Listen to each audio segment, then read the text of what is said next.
அவன் மாட்டாம சௌகரியமா ஒரு 25-30 வருஷத்தை ஓட்டுறானே அப்படின்னு. அந்த ஓட்டு வீட்டுல இருக்கிறவரு மாடி வீட்டுல இருக்கிறவரை பார்த்து கஷ்டப்படுவார். முந்தா நாள் வந்தவன்லாம் மாடி மேல மாடி கட்டிக்கிட்டு அம்மாடியோன்னு உட்கார்ந்துட்டா, நானும் அதே ஆபீஸ்ல 40 வருஷமா குப்பை கொட்டுறேன், என்னால இந்த ஓட்டு வீட்டை மாத்த முடியலையே. வாகனமே இல்லாமல் நடந்து போற மனிதர், நடராஜா சர்வீஸ், ஒரு சைக்கிள்ல போறவனை பார்த்து நினைப்பான், நமக்கு கால் வலிக்குது, அமைக்கி விடுறதுக்கும் வீட்டுல ஆள் இல்ல, வண்டி வாங்கறதுக்கும் கையில வசதி கிடையாது, அவன் ஒரு சைக்கிள்லயாவது போறானே. சைக்கிளுக்கு முன்னாடி ஒரு 2 வீலர் போச்சுன்னா அந்த சைக்கிள்ல போறால அந்த 2 வீலர்ல போறவனை பார்த்து கஷ்டப்படுவான். அவன் மிதிக்காம போறான், நம்ம மிதிச்சுக்கிட்டு போறோமேனு. அந்த 2 வீலருக்கு முன்னாடி ஒரு கார், அதுல டிரைவர் ஓட்ட முதலாளி உட்கார்ந்து போனாரு. இவருக்கு மனசுக்குள்ள என்ன நினைக்குது, இத நம்மளே ஓட்டிட்டு போறோமே, இந்த மாதிரி டிரைவர் ஓட்ட முதலாளி உட்கார்ந்து போறதுதான் நிஜமான சுகம். அந்த காருக்குள்ள உட்கார்ந்து இருக்கிற முதலாளி நினைச்சார், எல்லாம் இருக்குது, ஆனா வீட்டுக்கு போனாலும் தூக்கம் வர மாட்டேங்குது, ஆபீஸ்க்கு போனாலும் நிம்மதி இருக்க மாட்டேங்குது, எங்க போறதுன்னு தெரியல. இப்படி எல்லாருக்குமே ஏதோ ஒரு வகையில, உங்களுக்காக இருக்கட்டும் எனக்காகவும் இருக்கட்டும், எல்லாருக்கும் ஏதாவது ஒரு வகையில் ஏதாவது ஒரு குறைகள் இருந்து கொண்டே இருக்கும். இது மனிதனுடைய இயல்பு. சரி, மனிதர்களை விட்டுருங்க, மனிதர்களை விட உயர்ந்தவர்கள் அப்படின்னு நாம சொல்றது தேவர்கள் தான். அந்த தேவர்களுக்கு ஏதாவது குறை இருக்கிறதா அப்படின்னு கொஞ்சம் ஆராய்ச்சி பண்ணி பார்த்தோம் அப்படின்னா, எல்லாருக்குமே ஏதாவது ஒரு குறை இருந்து கொண்டேதான் இருக்குது. சந்திர பகவான் தேய்ந்து தேய்ந்து வளர்கிறார். சூரியனுக்கு முன்பல் கிடையாது, யமனுக்கு புழுக்கால், பிரம்மதேவனுக்கு பாவம் ஒரு தலையே இல்ல, எடுத்துட்டார். சரி, இப்படியே கொஞ்சம் அப்படியே போனீங்கன்னா பெருமாளை கொஞ்சம் அப்படி வைப்போம், அவருக்கு மேல சிவபெருமான். இந்த சிவபெருமான் கிட்ட நீங்க போனீங்க அப்படின்னா, சிவபெருமானுக்கு ஏதாவது குறை இருக்கிறதான்னா அவருக்கு கூட குறை உண்டா. என்ன குறையா? அம்மா அப்பா இல்லாத குறை சிவபெருமானுக்கு. அவருக்கு அம்மா அப்பா கிடையாது. தாயுமினி தந்தையினி தான் தெரியும் காணேன், நராதியும் அந்தமும் இல்லா அருட்பெரும் ஜோதின்னு சொல்றோம். அம்மாவும் இல்ல அப்பாவும் இல்ல, இது என்ன பெரிய குறையா? இப்ப இருக்கிற பிள்ளைங்கள்ட்ட சொன்னா ரொம்ப நிம்மதிங்க, அம்மாவும் கிடையாது அப்பாவும் கிடையாது, நம்மள தொல்லை பண்றதுக்கு ஆளே கிடையாது, ஐ எம் ஃப்ரீ பேர்ட், நான் எப்படி வேணாலும் நிம்மதியா சந்தோஷமா இருக்கலாம். ஆனா இருந்து பார்த்தாதான் தெரியும், அம்மா அப்பா இல்லன்னா எவ்வளவு குறை. அவ்வளோ பெரிய சிவபெருமானே அடி வாங்கினாராம். யார்கிட்ட எல்லாம் அடி வாங்கினாராம் பட்டியலே போட்டார். வில்லால் அடிக்க, செருப்பு காலால் ஒருவன் உதைக்க, வெகுண்டு ஒருவன் கல்லால் எரிய, பிரம்பால் அடிக்க, கடிவண்டுகூர் அம்மா இலா குறையினார். அம்மா இல்லாததுனால இத்தனை பேர்கிட்டையும் சுவாமி அடி வாங்கினார். அம்மா இருந்தா கேப்பா, ஏன்டா என் பிள்ளைய அடிச்சேன்னு. அம்மா இல்லாதா யார் கேப்பா? ஒருத்தரும் கேட்க மாட்டாங்க. அம்மா இல்லாததுனால சுவாமி இத்தனை பேர்கிட்டையும் அடி வாங்கினாராம். அதனால சுவாமி என்ன பண்ணார், காரைக்காலிலே அவதரித்த அம்மையாரை, காரைக்கால் அம்மையாரை தனக்கு தாயாக ஏற்றுக்கொண்டார். திருவெண்காடர் என்கின்ற நாமத்தோடு வந்து உலகில் பிறந்த பட்டினத்து சுவாமிகளை இறைவன் தனக்கு தந்தையாக ஏற்றுக்கொண்டு அவருடைய குறையை அவர் என்ன பண்ணார், போக்கிட்டார். சரி, இப்ப பெருமாளுக்கு வருவோம். குறைகள் அப்படிங்கறது நமக்கு போகணும்னா என்ன பண்ணணும், நம்மள காப்பாற்றணும். காக்கும் கடவுள் யாரு அப்படின்னா நாராயணர். காக்கும் கடவுள் நாராயணரே குறை இல்லாமல் இருக்கிறாரான்னா கேள்விக்குறியான விஷயம்தான். அவருக்கும் நிறைய குறைகள் இருக்குதா. எத்தனை குறைகள் இருக்கு நான் ஒன்னொன்னா சொல்லிட்டு வரேன், கேளுங்க. அவர் முதல்ல என்ன பண்ணாரு, இந்த பார்க்கடல் கடைஞ்சாங்க பாத்தீங்களா, அந்த பார்க்கடல் கடைந்த போது அதிலிருந்து வெளிப்பட்டது பல விஷயங்கள் வந்து, அதற்குள்ளே இருந்துதான் சிந்தாமணி, சூடாமணி, கௌத்துவமணி, மூதேவி, சீதேவி, அகலிகை, காமதேனு, கற்பகமரம் எல்லாம் உள்ளே இருந்துதான் வந்தது. கடைசியாகத்தான் அமிர்த கலசம் வந்தது. இது நமக்கு தெரிஞ்ச கதை. இப்படி ஒன்னொன்னா வரும்போது என்ன பண்ணாங்க, ஆளாளுக்கு ஒண்ணு எடுத்துக்கிட்டாங்க. பகவான் என்ன பண்ணாரு, சீதேவியை மணந்து கொண்டார். இவர் மணந்து கொண்டு இப்ப புதுசா கல்யாணம் பண்ணோன்னு வச்சுக்கோங்களேன், அங்கங்க நம்மள என்ன பண்ணுவாங்கன்னா விருந்துக்கு கூப்பிடுவாங்க. ஒரு 3 மாசம் சொந்தக்காரங்க எல்லாம் கொண்டாடுவாங்க, அப்புறம் ஒருத்தரும் கவனிக்க மாட்டாங்க, அது வேற விஷயம். ஒரு 3 மாசம் சாப்பிடறதுக்கு வயிறே இருக்காது. அவங்க வீட்டுல விருந்து, இங்க விருந்து, அங்க போகணும் இங்க போனோம், அவங்க பாக்கணும் இவங்கள பாக்கணும், புதுசு புதுசா ட்ரெஸ் எல்லாம் கிடைக்கும், ஒரே குஷிதான். கல்யாணமான கொஞ்ச நாள் தலையும் புரியாது காலும் புரியாதுங்கிறாங்கல்ல, அதுல இதுவும் சேர்ந்துக்கும். அப்படி நாராயணர் கல்யாணம் பண்ணிட்டாரு அப்படிங்கிற விஷயம் தெரிஞ்ச உடனே சிவபெருமான் என்ன பண்ணார், ஒரு நாள் பெருமாளை கூப்பிட்டு சொன்னார், நாராயணரே ஒரு நாளைக்கு உங்க மனைவியை அழைச்சிட்டு நம்ம கைலாசத்துக்கு இரவு விருந்துக்கு வாங்க. இப்பதான் நைட்டு டின்னர், கேண்டில் டின்னர் எல்லாம் புதுசா நம்ம கண்டுபிடிச்சோம்னு நினைக்காதீங்க, இதெல்லாம் கைலாசத்திலேயே உண்டு, வைகுந்தத்திலேயே உண்டு. நாம எதையும் புதுசா கண்டுபிடிக்கவே முடியாது இந்த உலகத்துல, அதை மட்டும் நல்லா தெரிஞ்சுக்கணும். நீங்க இரவு விருந்துக்கு வந்துருங்க அப்படின்னாரு. சரின்னு இவர் என்ன பண்ணாரு, போய் சொல்லணும்ல, அம்மா இந்த மாதிரி ராத்திரி விருந்துக்கு சுவாமி நம்மள அழைச்சிருக்கிறார், நம்ம 2 பேரும் போகணும்னு. அந்த அம்மாக்கு கோவம் வந்துருச்சு. அந்த அம்மா சொன்னா, இந்த பாருங்க எப்ப பார்த்தாலும் அங்க வா இங்க வா, அங்க விருந்து இங்க விருந்துலாம், உங்க பின்னாடி எல்லாம் என்னால அலைய முடியாது, எனக்கே எக்கச்சக்கமான வேலை இருக்குது, நான் ஒரு நாளைக்கு ஒரு இடத்துல இருக்க மாட்டேன். அவளுக்கு என்ன வேலை, உருண்டு ஓடிக்கிட்டே இருக்கிறது தான் வேலை. அதனாலதான் பேரே என்ன செல்வம்னு வச்சாங்க. செல்வம் செல்வம் செல்வம் செல்வம்னு அது ஓடிக்கிட்டே இருக்கும், அது ஒரு நாளைக்கு ஒரு இடத்துல இருக்காது. என்னால ஒரே இடத்துல எல்லாம் இருக்க முடியாது, அதனால நீங்க அங்க வா இங்க வாலாம் கூப்பிட்டா உங்க பின்னாடி என்னால சுத்த முடியாது, இஷ்டம்னா சொல்லுங்க இப்ப இருக்கிறேன், இல்லைன்னா எனக்கு இப்பவே வேலை இருக்கு கிளம்பி போயிருவேன் இந்த அம்மான்னு. இவருக்கு பாவம் ரொம்ப கஷ்டமா போச்சு, என்னடா இது, சே இந்த அம்மா எங்கேயும் வரவே மாட்டேங்கிறாளே, ஒரு விருந்துக்கும் கூப்பிட்டாலும் இப்படி திட்டிகிட்டே இருக்கிறார், என்ன பண்றதுன்னு பார்த்தார். பூதேவி கல்யாணம் பண்ண. அந்த அம்மா என்ன, அந்த அம்மாக்கு இன்னொரு பேர் இருக்கு, என்ன பேரு, சாயாதேவின்னு பேர். அவ என்ன பண்ணுவா, ஆடவும் மாட்டா அசையவும் மாட்டா. அவ அசைஞ்சா நமக்கு எது என்ன ஆகும் யோசிச்சு பாருங்க. அவ அசையாம இருந்தா நாமெல்லாம் அசையலாம், அந்த அம்மா அசைஞ்சன்னா நம்ம எல்லாம் அசைவில்லாம போயிடுவோம். அதனால நாமெல்லாம் அசைறதுக்கும் ஆடுறதுக்கும் பாடுறதுக்கும் எல்லாத்தையும் தாங்கி பொறுமையா இருப்பவள் பூதேவி. அந்த அம்மா எங்கேயும் வரமாட்டா, அசைய மாட்டா, ஆட மாட்டா, அப்படியே இருப்பா. சுவாமி பார்த்தார், அந்த அம்மா ஓடிக்கிட்டே இருக்கிறா, இவ ஓடாம ஒரே இடத்துல உட்கார்ந்து இருக்கிறா, இந்த தொல்லையே நமக்கு வேண்டாம், மனசே சரியில்லை, எங்க போகலான்னு யோசிச்சார். எப்பவுமே இந்த குழந்தைங்க எல்லாம் பிறந்து அதுகளுக்கு கல்யாணம் ஆகி அதுங்க ஒரு நிலைமையிலாகி ஒரு தனித்தனியா ஒரு வீட்டுல இருக்கும்போது அப்பா அம்மாவுக்கு ஒரு மனஸ்தாபம்னு வச்சுக்கோங்களேன். நிறைய அப்பா என்ன பண்ணுவாங்கன்னா, கிளம்பி பொண்ணு வீட்டுக்கு போயிடுவாங்க, இல்ல பையன் வீட்டுக்கு போயிடுவாங்க. ஏன்னா கொஞ்சம் மனசு சரியில்லைன்னா அங்க போய் ஒரு 4 நாள் இருந்துட்டு வந்தா கொஞ்சம் மனசு சரியா இருக்கும். சுவாமி பார்த்தார், எங்க போகலாம்னு யோசிச்சார். நாராயணருடைய மனத்தில் இருந்து தோன்றியவன் மன்மதன்னு பேர். மன்மதன் யாருன்னா நாராயணருடைய மகன், மனசிலேருந்து வந்ததுனால அவனுக்கு மன்மதன்னு பேர்.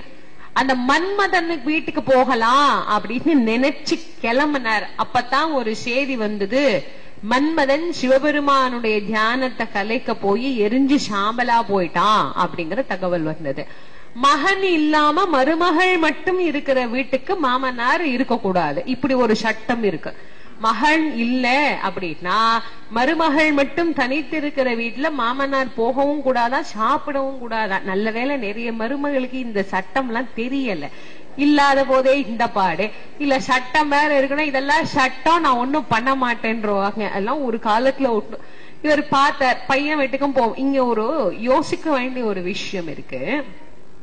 மன்மதன் ஏன் எரிஞ்சு போனா அப்படின்னு நிறைய பேர் யோசிக்கிறதே இல்லை. ஏதோ சிவபெருமானுடைய தவத்தை கலைச்சதுனால எரிஞ்சுட்டான், இல்ல சுவாமியோட கண்ணுல இருந்து வந்த அந்த அக்னி அவனை எரிச்சிருச்சுன்னார். அவனுக்கு பக்கத்திலே தானே அவனுடைய மனைவி ரதிதேவி நின்றுட்டு இருந்தா. அந்த ரதிதேவிய அது எரிக்கலையே, மன்மதனை மட்டும்தான் எரிச்சுது. பக்கத்துல இருந்த ரதிதேவி அது ஒண்ணுமே பண்ணல. அப்ப அதுக்கு மட்டும் ஏதாவது ஒரு காரணம் இருக்கும்ல. என்ன காரணம் அப்படின்னா, மன்மதன் தன்னுடைய தாய் தந்தையரை எங்காவது ஒரு இடத்திலாவது வழிபட்டு இருக்கிறானா அப்படின்னு நீங்க எந்த புராணத்திலையும் தேடி பாத்தீங்கன்னா இதுவரைக்கும் கிடையவே கிடையாது. இப்போ சிவபெருமான விநாயகர் வணங்கின தலங்கள் நிறைய இருக்கு. கணபதீஸ்வரம்னே ஒரு திருத்தலம் இருக்கு, பிள்ளையார்பட்டி இருக்கு, கையில லிங்கத்தோட விநாயகர் பூஜிக்கிற அற்புதமான கோலம் இருக்கு. நீங்க முருகப்பெருமான் எடுத்துக்கிட்டீங்கன்னா முருகன் தன்னுடைய தந்தையாரை பூஜித்த திருத்தலங்கள் நிறைய இருக்கு. திருச்செந்தூர் இருக்கு, பஞ்சலிங்கங்கள் வைத்து பூஜித்த தலம். அது இல்லாம நீங்க பாத்தீங்கன்னா திருமுருகன் பூண்டி திருப்பூர் பக்கத்துல இருக்கு. எப்படி அங்க பஞ்சலிங்கமோ அங்க ஒரே லிங்கம் வச்சு பூதித்த திருத்தலம் அங்கே இருக்கு. ஆனா நாராயணரை எங்காவது ஒரு இடத்திலேயாவது மன்மதன் வணங்கி இருப்பானா அப்படின்னா அடியேனுக்கு தெரிஞ்ச வரைக்கும் கிடையாது. என்னுடைய குருநாதர் வள்ளல் வாரியார் சுவாமி அவர்கள் ஆராய்ச்சி பண்ண வரைக்கும் கிடையாது. எங்குமே அவன் வணங்குனதே கிடையாது. யாரெல்லாம் தாய் தந்தையரை வணங்காது வாழ்கிறார்களோ அவர்களுக்கெல்லாம் என்ன கதி ஏற்படும் என்பதை காட்டுவதற்காகவே சிவபெருமான் மன்மதனை எரிச்சுட்டார். இதுக்கப்புறமாவது கொஞ்சமாவது யோசிக்கணும், அப்பா அம்மானா யாரு, அப்ப கும்பலன்னா எங்க அப்பா அம்மா எங்களை எரிச்சிருவாங்களா, இவன் எரிக்காம இருந்தா சந்தோஷம். அவங்க எங்க பெத்த மனம் பித்து பிள்ளை மனம் கல்லுங்கிற மாதிரி அவன் என்ன சொன்னாலும் மண்டையாட்டிட்டு போறது தாய் தந்தையர்களுக்கு வழக்கமான விஷயம் ஆயிடுச்சு. ஆனால் வணங்குபவருக்கும் வணங்காதவருக்கும் என்ன வேறுபாடு அப்படிங்கறத நம்ம அதுல இருந்து தெரிஞ்சுக்கலாம். மன்மதன் எரிஞ்சிட்டான். இப்போ பையன் வீட்டுக்கு போக முடியாது, வேற எங்க போறதுன்னு யோசிச்ச. ரொம்ப பெரிய மனிதர்கள் எல்லாம் என்ன பண்ணுவாங்கன்னா ஊருக்குள்ள ஒரு வீடு வாங்கி வச்சிருப்பாங்க, ஒரு பெரிய பங்களா இருக்கும். அப்புறமா பாத்தீங்கன்னா பீச் ஹவுஸ்ல ஒரு பங்களா வச்சிருப்பாங்க. இப்போ நடிகர்கள் எல்லாம் பாருங்க பீச் ஹவுஸ்ல பங்களா வச்சிருக்காங்க. எதுக்கு அப்படின்னா அவங்களுக்கு விடுமுறை நாட்கள்ல சனி ஞாயிறுல அப்படியே போய் எந்த தொந்தரவுமே இல்லாம சாப்பிட தூங்க சாப்பிட தூங்க அப்படியே ஓய்வு எடுக்கணுங்க. வாழ்க்கையை அனுபவிக்கிறதுல தானங்க இருக்கு. அதுக்காக ஒரு பீச் ஹவுஸ்ன்னு அது ஒரு 10 கோடி ரூபாய்க்கு வாங்கி வச்சுக்குவாங்க. இப்போ ஒரு ஓய்வு எடுக்கணும்னா மனசு தேடி போற இடம் எது அப்படின்னா கடற்கரை. இந்த கடற்கரைக்கு போனோம்னா நமக்கு மனசு நிம்மதியா இருக்கும், மனசுல ஒரு நிறைவு இருக்கும், ஒரு சந்தோஷம் இருக்கும். சுவாமிக்கு கடற்கரை என்ன வீடு? மாமனார் வீடு, மாமியார் வீடு. பெருமாளுக்கு அது மாமியார் வீடு அப்படிதான் சொல்லணும். ஏன்னா அந்த அம்மா அங்கே கடல்ல இருந்து தானே வந்தா, அதனால அது அவருக்கு மாமியார் வீடு. இவர் பார்த்தாரு, சரி மாமியார் வீட்டுக்கு போயிடலாம். மாமியார் வீட்டுக்கு போனா மருமகனை எப்படி எல்லாம் கவனிப்பாங்க யோசிச்சு பாருங்க. மாமியார் வீட்டுல எல்லாம் மருமகன் வந்துட்டாருன்னா மருமகனுக்கு விதவிதமா சமையல் நடக்கும், மருமகனுக்கு என்ன பிடிக்குதோ அதுதான் இருக்கும், மருமகனுக்குன்னு தனியா ஒரு அறை இருக்கும், அங்க மாப்பிள்ளை தூங்குவாரு சாப்பிடுவாரு, இதுதான் அவருக்கு வேலையே. நிறைய பேர் மாமனார் வீட்டுக்கு போறதுக்கு காரணமே அதுதான். நம்ம வீட்டுல இருந்தா ரெஸ்ட் எடுக்க முடியாது, அந்த பில்ல கட்டு இந்த பில்ல கட்டு, அங்க போ இங்க போன்பாங்க. ஆனா அங்க போனா அப்படி கிடையாது. மருமகன்னா அது ஒரு தனி மரியாதை தான். மருமகன் மாமனார் உறவு தான் உலகிலேயே நல்ல உறவு, இருக்கிற உறவுகளிலேயே நல்ல உறவு அதுதான். அதை பத்தி நான் பின்னாடி சொல்றேன். இவர் மாமியார் வீட்டுக்கு போனார் கிளம்பி, சரி நமக்கு நல்ல மரியாதை கிடைக்கும் அப்படின்னு மாமியார் வீட்டுக்கு போய் அந்த கடல் அப்படி இறங்கின உடனே இந்த மாமியார் என்ன பண்ணாலாம், அப்படி வந்து எட்டி பார்த்தாலாம். நல்ல ஒரு விஷயம் தெரிஞ்சுக்கோங்க, கல்யாணமான பிறகு மாமியார் வீட்டுக்கு போகணும் அப்படின்னா மகளோட போனால் தான் மரியாதை. மக இல்லாம போனீங்கன்னு வச்சுக்கோங்களேன், இந்த அம்மா அப்படி வந்து பாப்பா, அப்படி வாசல்ல அப்படி வண்டியை நிப்பாட்டி மாப்பிள்ளை இறங்கி வரும்போது அப்படி பாப்பா. கொஞ்ச நேரம் யாரும் வரல, மக வர்றது தெரியலன்னு வச்சுக்கோங்களேன், மகளோட வந்தா வாங்க மாப்பிள்ளை வாங்க வாங்க வாங்க வாங்க வாங்கம்மா வாமா வாமா. மக வரலன்னு வச்சுக்கோங்களேன், மாப்பிள்ளை வாங்க. அப்புறம் உள்ள வந்து உட்கார்ந்த உடனே எப்படி இருக்கீங்க, அது ஒரு கடமைக்கு. நல்லா இருக்கேன், நீங்க நல்லா இருக்கும். அப்புறம் அவ்வளவுதான். காஃபி குடிக்கிறீங்களா, டீ குடிக்கிறீங்களா, ஏன் வந்தீங்க, எதுக்கு வந்தீங்க. இந்த அம்மாவுக்கு உள்ள படபடன்னு இருக்கும். மகளை விட்டுட்டு வந்துட்டாரே, சண்டை போட்டு வந்தாரோ, திட்டிட்டு வந்தாரோ, இல்ல ஏதாவது புதுசா கேட்க வந்திருக்கிறாரோ, அதை கொடு இதை கூட, அதை வாங்கி கொடு இதை வாங்கி கொடுன்னு ஏதாவது கேட்க வந்திருக்கிறாரோங்கிற பயத்திலே நம்ம கவனிக்க மாட்டா. அவர் பாப்பாரு, சும்மா அப்படி இந்த பக்கம் போனேன் உங்களை பாத்துட்டு போலான்னு வந்தேன், நான் கிளம்புறேன்ட்டு கிளம்பி போனதுக்கு அப்புறம் இந்த அம்மா வாசல் கூட தாண்டி இருக்க மாட்டா, மகளுக்கு போன் பண்ணுவா. ஏண்டி உங்க வீட்டுக்காரர் உங்களுடைய எதுனா சண்டை போட்டாரு? இல்லையம்மா. இங்க வந்தாரு, ஏன் வந்தாரு? என்னமோ இந்த பக்கமா, ஆமா அந்த பக்கம் போறேன்னாரு, முடிஞ்சா வீட்டுக்கு போய் உங்க அம்மாவை பாத்துட்டு போறேன்னாரு. என்னம்மா சாப்பிட்டாரு? நீ முன்னாடியே ஒரு போன் பண்றது இல்ல, வந்த பிள்ளைக்கு ஒரு காப்பியை கூட கொடுக்காம நான் பாட்டுக்கு துரத்தி விட்டேன், இனிமே மாப்பிள்ள வராட்டும் ஒரு போன் பண்ணி சொல்லு அப்படின்னு அந்த அம்மா 2 திட்டுவா. அதனால மகள் இல்லாம மாமியார் வீட்டுக்கு போனா மரியாதை கிடையாது. சுவாமி என்ன பண்ணாரு, மகை இல்லாம தனியா போறாரா, இந்த கடலுக்கு அலை அதுதான் முன்னெச்சரிக்கை மாதிரி அப்படி முன்னாடி வரும். இந்த அலை வந்து அப்படி எட்டி பார்த்துச்சான், பின்னாடி சீத்தையை காணோன்னு அதுக்கு கோவம் வந்துருச்சான்.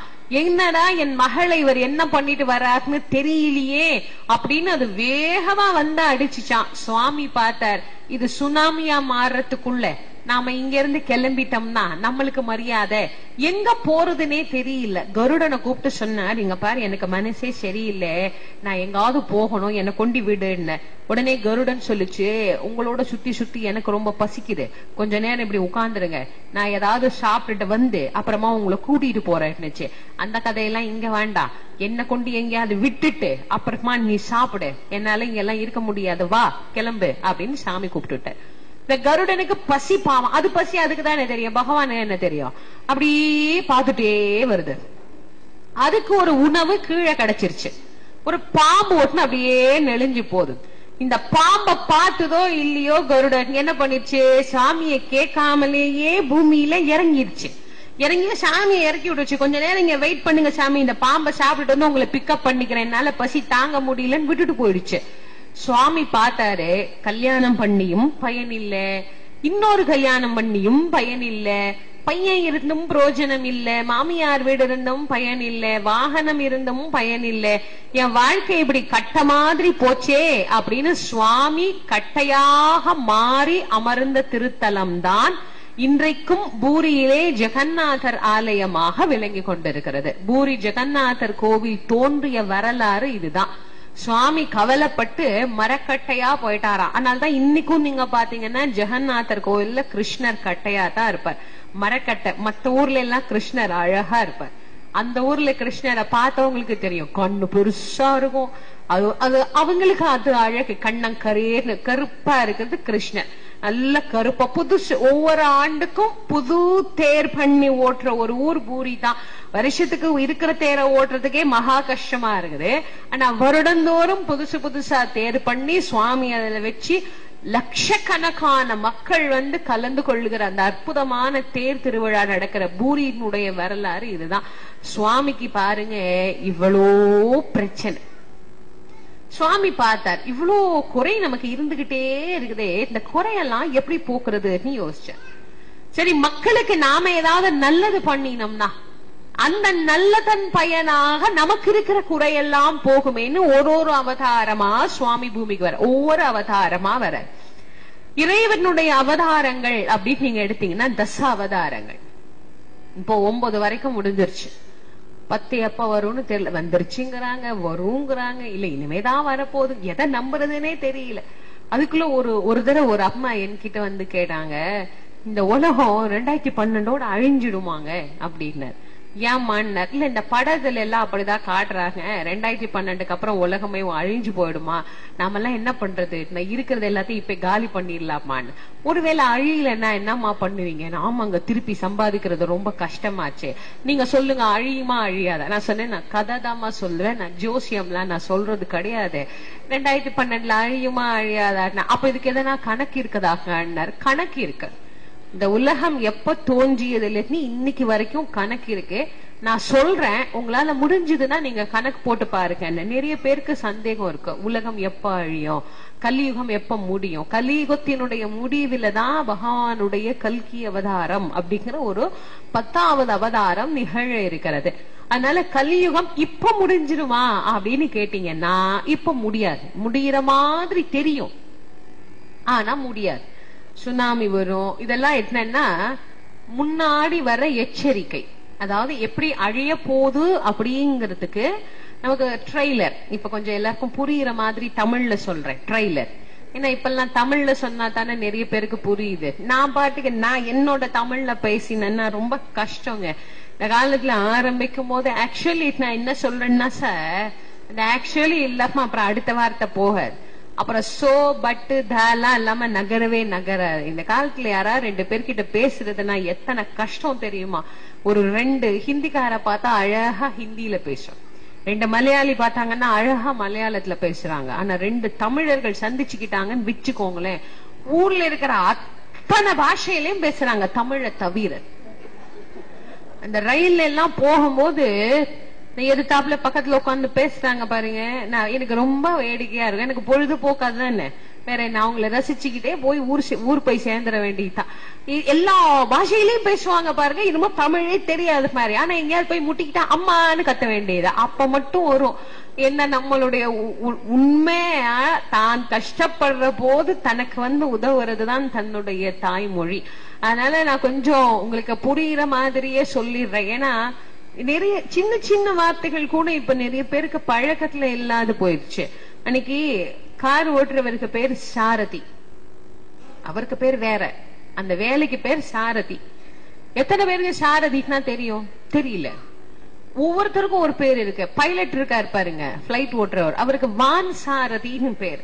நம்ம பயன்படுத்தக்கூடிய அன்றாட நம்முடைய பொருட்கள், நம்ம பாக்குற இடங்கள். ஒரு முறை ஒரு கல்லூரிக்கு போயிருந்தேன், அறிவியல் கலை அறிவியல் கல்லூரியில தமிழ் படிக்கிற மாணவர்கள். அவங்க கிட்ட தமிழ் பத்தி பேசிட்டு இருக்கும் போது ஒரு விஷயமா வந்தது ரயில்வே ஸ்டேஷன். ரயில்வே ஸ்டேஷனுக்கு தமிழ்ல என்னமான்னு, அது பெண்கள் படிக்கிற கல்லூரி. அது ஒரு பொண்ணு வேகமா எழுந்து சொல்லிச்சு, ரயில்வே நிலையம். நான் சொன்னேன், நான் கேட்டது ரயில்வே ஸ்டேஷனுக்கு தமிழ்ல என்னம்மா? சொல்லிச்சு ரயில்வே நிலையம். இது எந்த ஊர்லமா எழுது? நம்ம ஊர் ரயில்வே நிலையத்துல எழுதி போட்டிருக்குது, நீங்க பாக்கலையான்னுச்சு. நான் பாக்கல, அப்படிதான் எழுதி இருக்கு. அடுத்த தடவை போகும்போது நானும் பார்த்தேன், ரயில்வே நிலையம். அப்புறம் இது எப்படிங்க சொல்றது? ரயில்னா என்னமான்னு, ரயில்னா ட்ரெயின், ட்ரெயின்னா ரயில். இதுக்கு தமிழ்ல என்னம்மா பேரு? தமிழ்ல அப்படிதாங்க சொல்றது. எனக்கு தெரிஞ்ச தமிழ் அவ்வளவுதாங்க, உங்களுக்கு தெரிஞ்ச தமிழ சொல்லுங்க, இனிமே வேணா நாங்க மாத்திக்கிறோம். நான் சொன்னேன், இதுக்கு தமிழ்ல பேரு புகை ரத நிலையம். நல்ல தமிழ். புகை வண்டி அப்படிங்கிறது கூட கலப்பட தமிழா. புகை ரத நிலையம் அப்படிங்கறதா சரியான தமிழ். நீங்க இலங்கைக்கு போனீங்கன்னா இலங்கையில இருக்கிற ரயில்வே ஸ்டேஷன்ல எழுதி போட்டிருப்பாங்க புகை ரத நிலையம். மலேசியாவுக்கு போனீங்கன்னா மலேசியா, சிங்கப்பூர் போன்ற நாடுகள்ல அங்கேயும் தமிழ் ஒரு ஆட்சி மொழி. அந்த நாடுகள்ல எழுதியிருப்பாங்க எந்தெந்த நிறுத்தத்துல வண்டி நிக்குதோ அப்போ அந்த ரயிலுக்கு உள்ளேயே உங்களுக்கு ஒரு அனௌன்சர் அனௌன்ஸ் பண்ணுவாங்க, தமிழ்ல அனௌன்ஸ் பண்ணி இந்த வண்டி இந்த நிறுத்தத்தில் நிற்கிறது, பயணிகள் இறங்கி கொள்ளவும். அழகான தமிழ்ல சொல்றாங்க.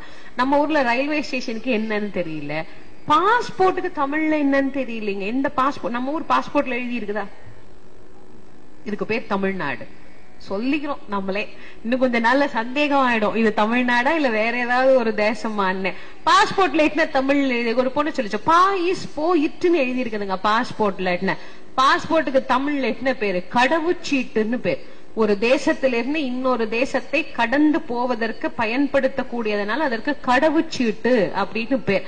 தெரியவே தெரியாது கடவுச்சீட்டு. ஆனா இதே நீங்க இலங்கை பாஸ்போர்ட்ல பாக்கலாம். இலங்கை குடிமக்களினுடைய பாஸ்போர்ட்ல நீங்க பாத்தீங்கன்னா முதல்ல தமிழ்ல கடவுச்சீட்டுன்னு எழுதி இருக்கும், அதுக்கப்புறம் தான் இங்கிலீஷ்ல பாஸ்போர்ட் எழுதி இருக்கும், அதுக்கப்புறம் அவங்களுடைய சிங்கள மொழியில எழுதியிருப்பாங்க. எல்லா தேசத்திலயும் உண்டு. நம்ம நாட்டுல நாம இனிமே கத்துக்குவோம். இனிமே கொஞ்ச நாள் கழிச்சு தமிழ் எல்லாம் ஆனா அவனாலாம் எப்படி இருக்குன்னு மறுபடியும் முதலேருந்து நமக்கு வரும். அதை எவனாவது சீனாக்காரன் வந்து சொல்லி கொடுத்தாதான் நம்ம படிப்போம். அது நம்ம சொல்லி கொடுத்தாலும் படிக்க மாட்டான். அத ஒரு வெள்ளக்காரனோ சீனாக்காரனோ வந்து சொல்லி கொடுத்தா, oh this is Tamil, it's very nice அப்படின்னு நமக்கு என்ன பண்றது, அப்படியே பழகி போச்சு. அதனால நம்ம என்ன பேசுகிறோமோ, நமக்கு என்ன ஒரு விஷயம் வருதுன்னா அதை புரிஞ்சுக்கிறதுக்கு சுலபமா என்ன இருக்கோ அதை எல்லாரும் பயன்படுத்த ஆரம்பிச்சிட்டோம். அதனால நான் உங்களுக்கு புரியுற மாதிரியே சொல்றேன். இப்ப நடக்கிறதெல்லாம் என்னன்னா ட்ரெய்லர். இப்ப மெயின் பிக்சர் எப்ப வரும்னா அதுதான் பிரளயம்னு கடைசியில ஒண்ணு வரும். அது எப்படி வருங்கிறதுக்கு இப்ப இருக்கிறது என்ன, இதெல்லாம் முன் உதாரணம்.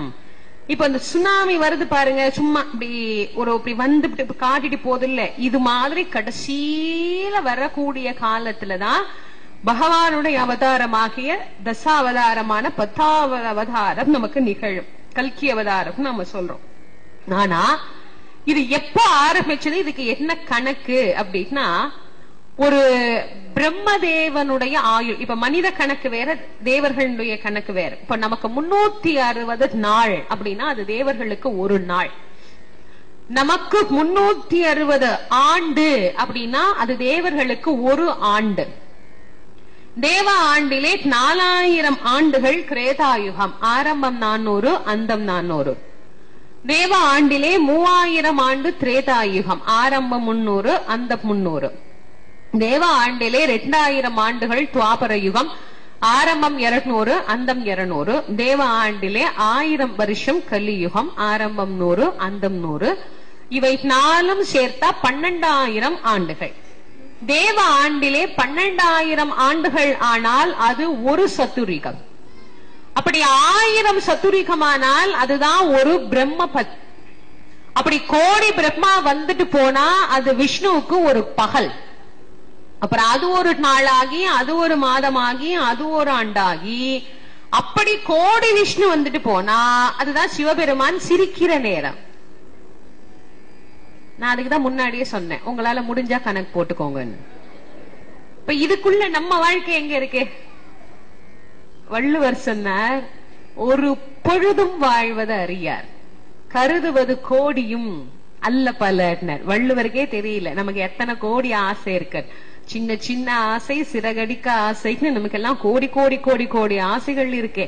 ஆனா அடுத்த நிமிஷம் என்ன நடக்கும் அப்படின்னு யாருக்குமே தெரியாது.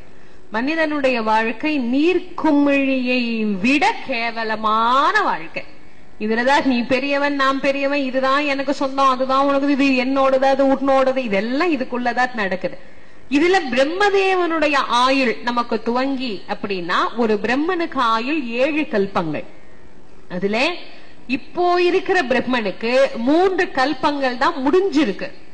அதிலே ஸ்வேதாவராக கல்பம் நடைபெற்று கொண்டிருக்கிறது.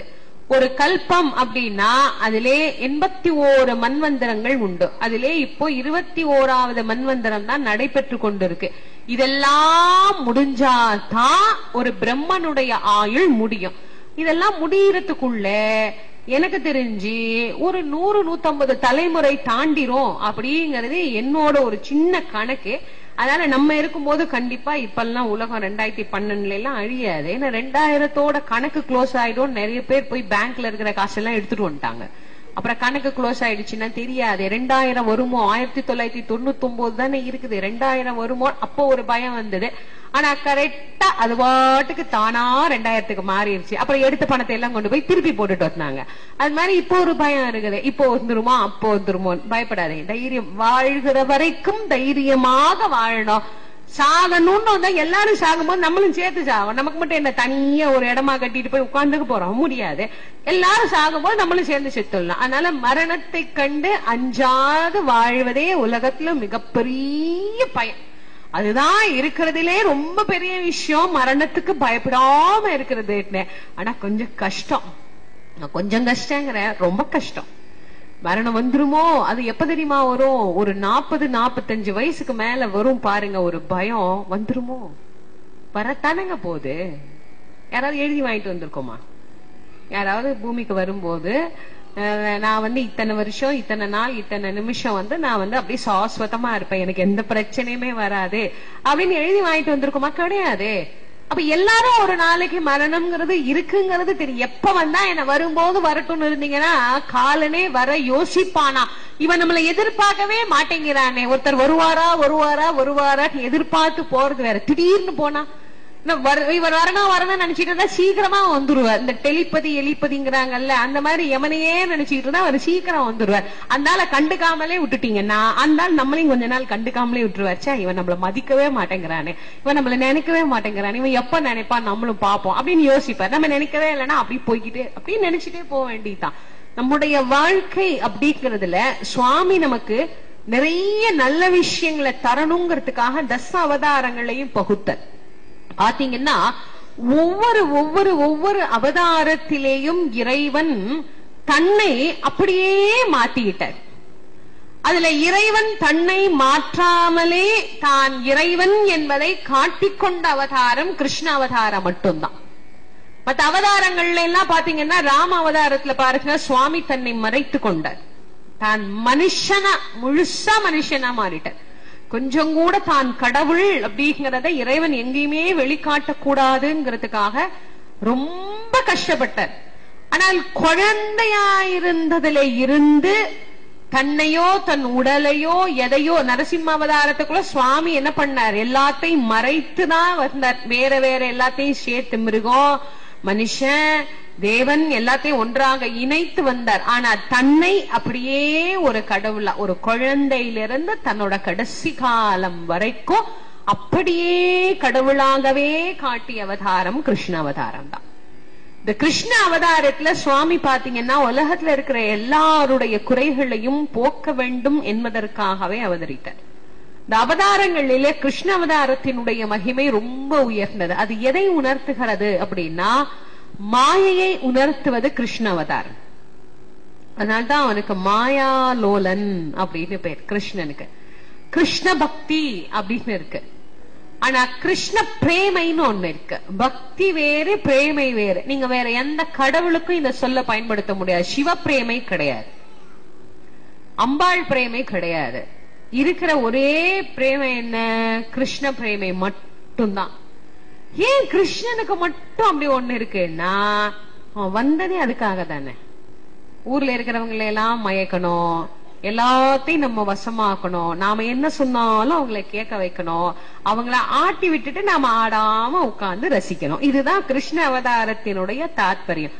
இன்னைக்கும் கிருஷ்ணனையே கடவுளாக வழிபடுபவர்களினுடைய அனுபவம் இன்னைக்கும் இதே வேலைதான் நடக்கும். தெரியுமா?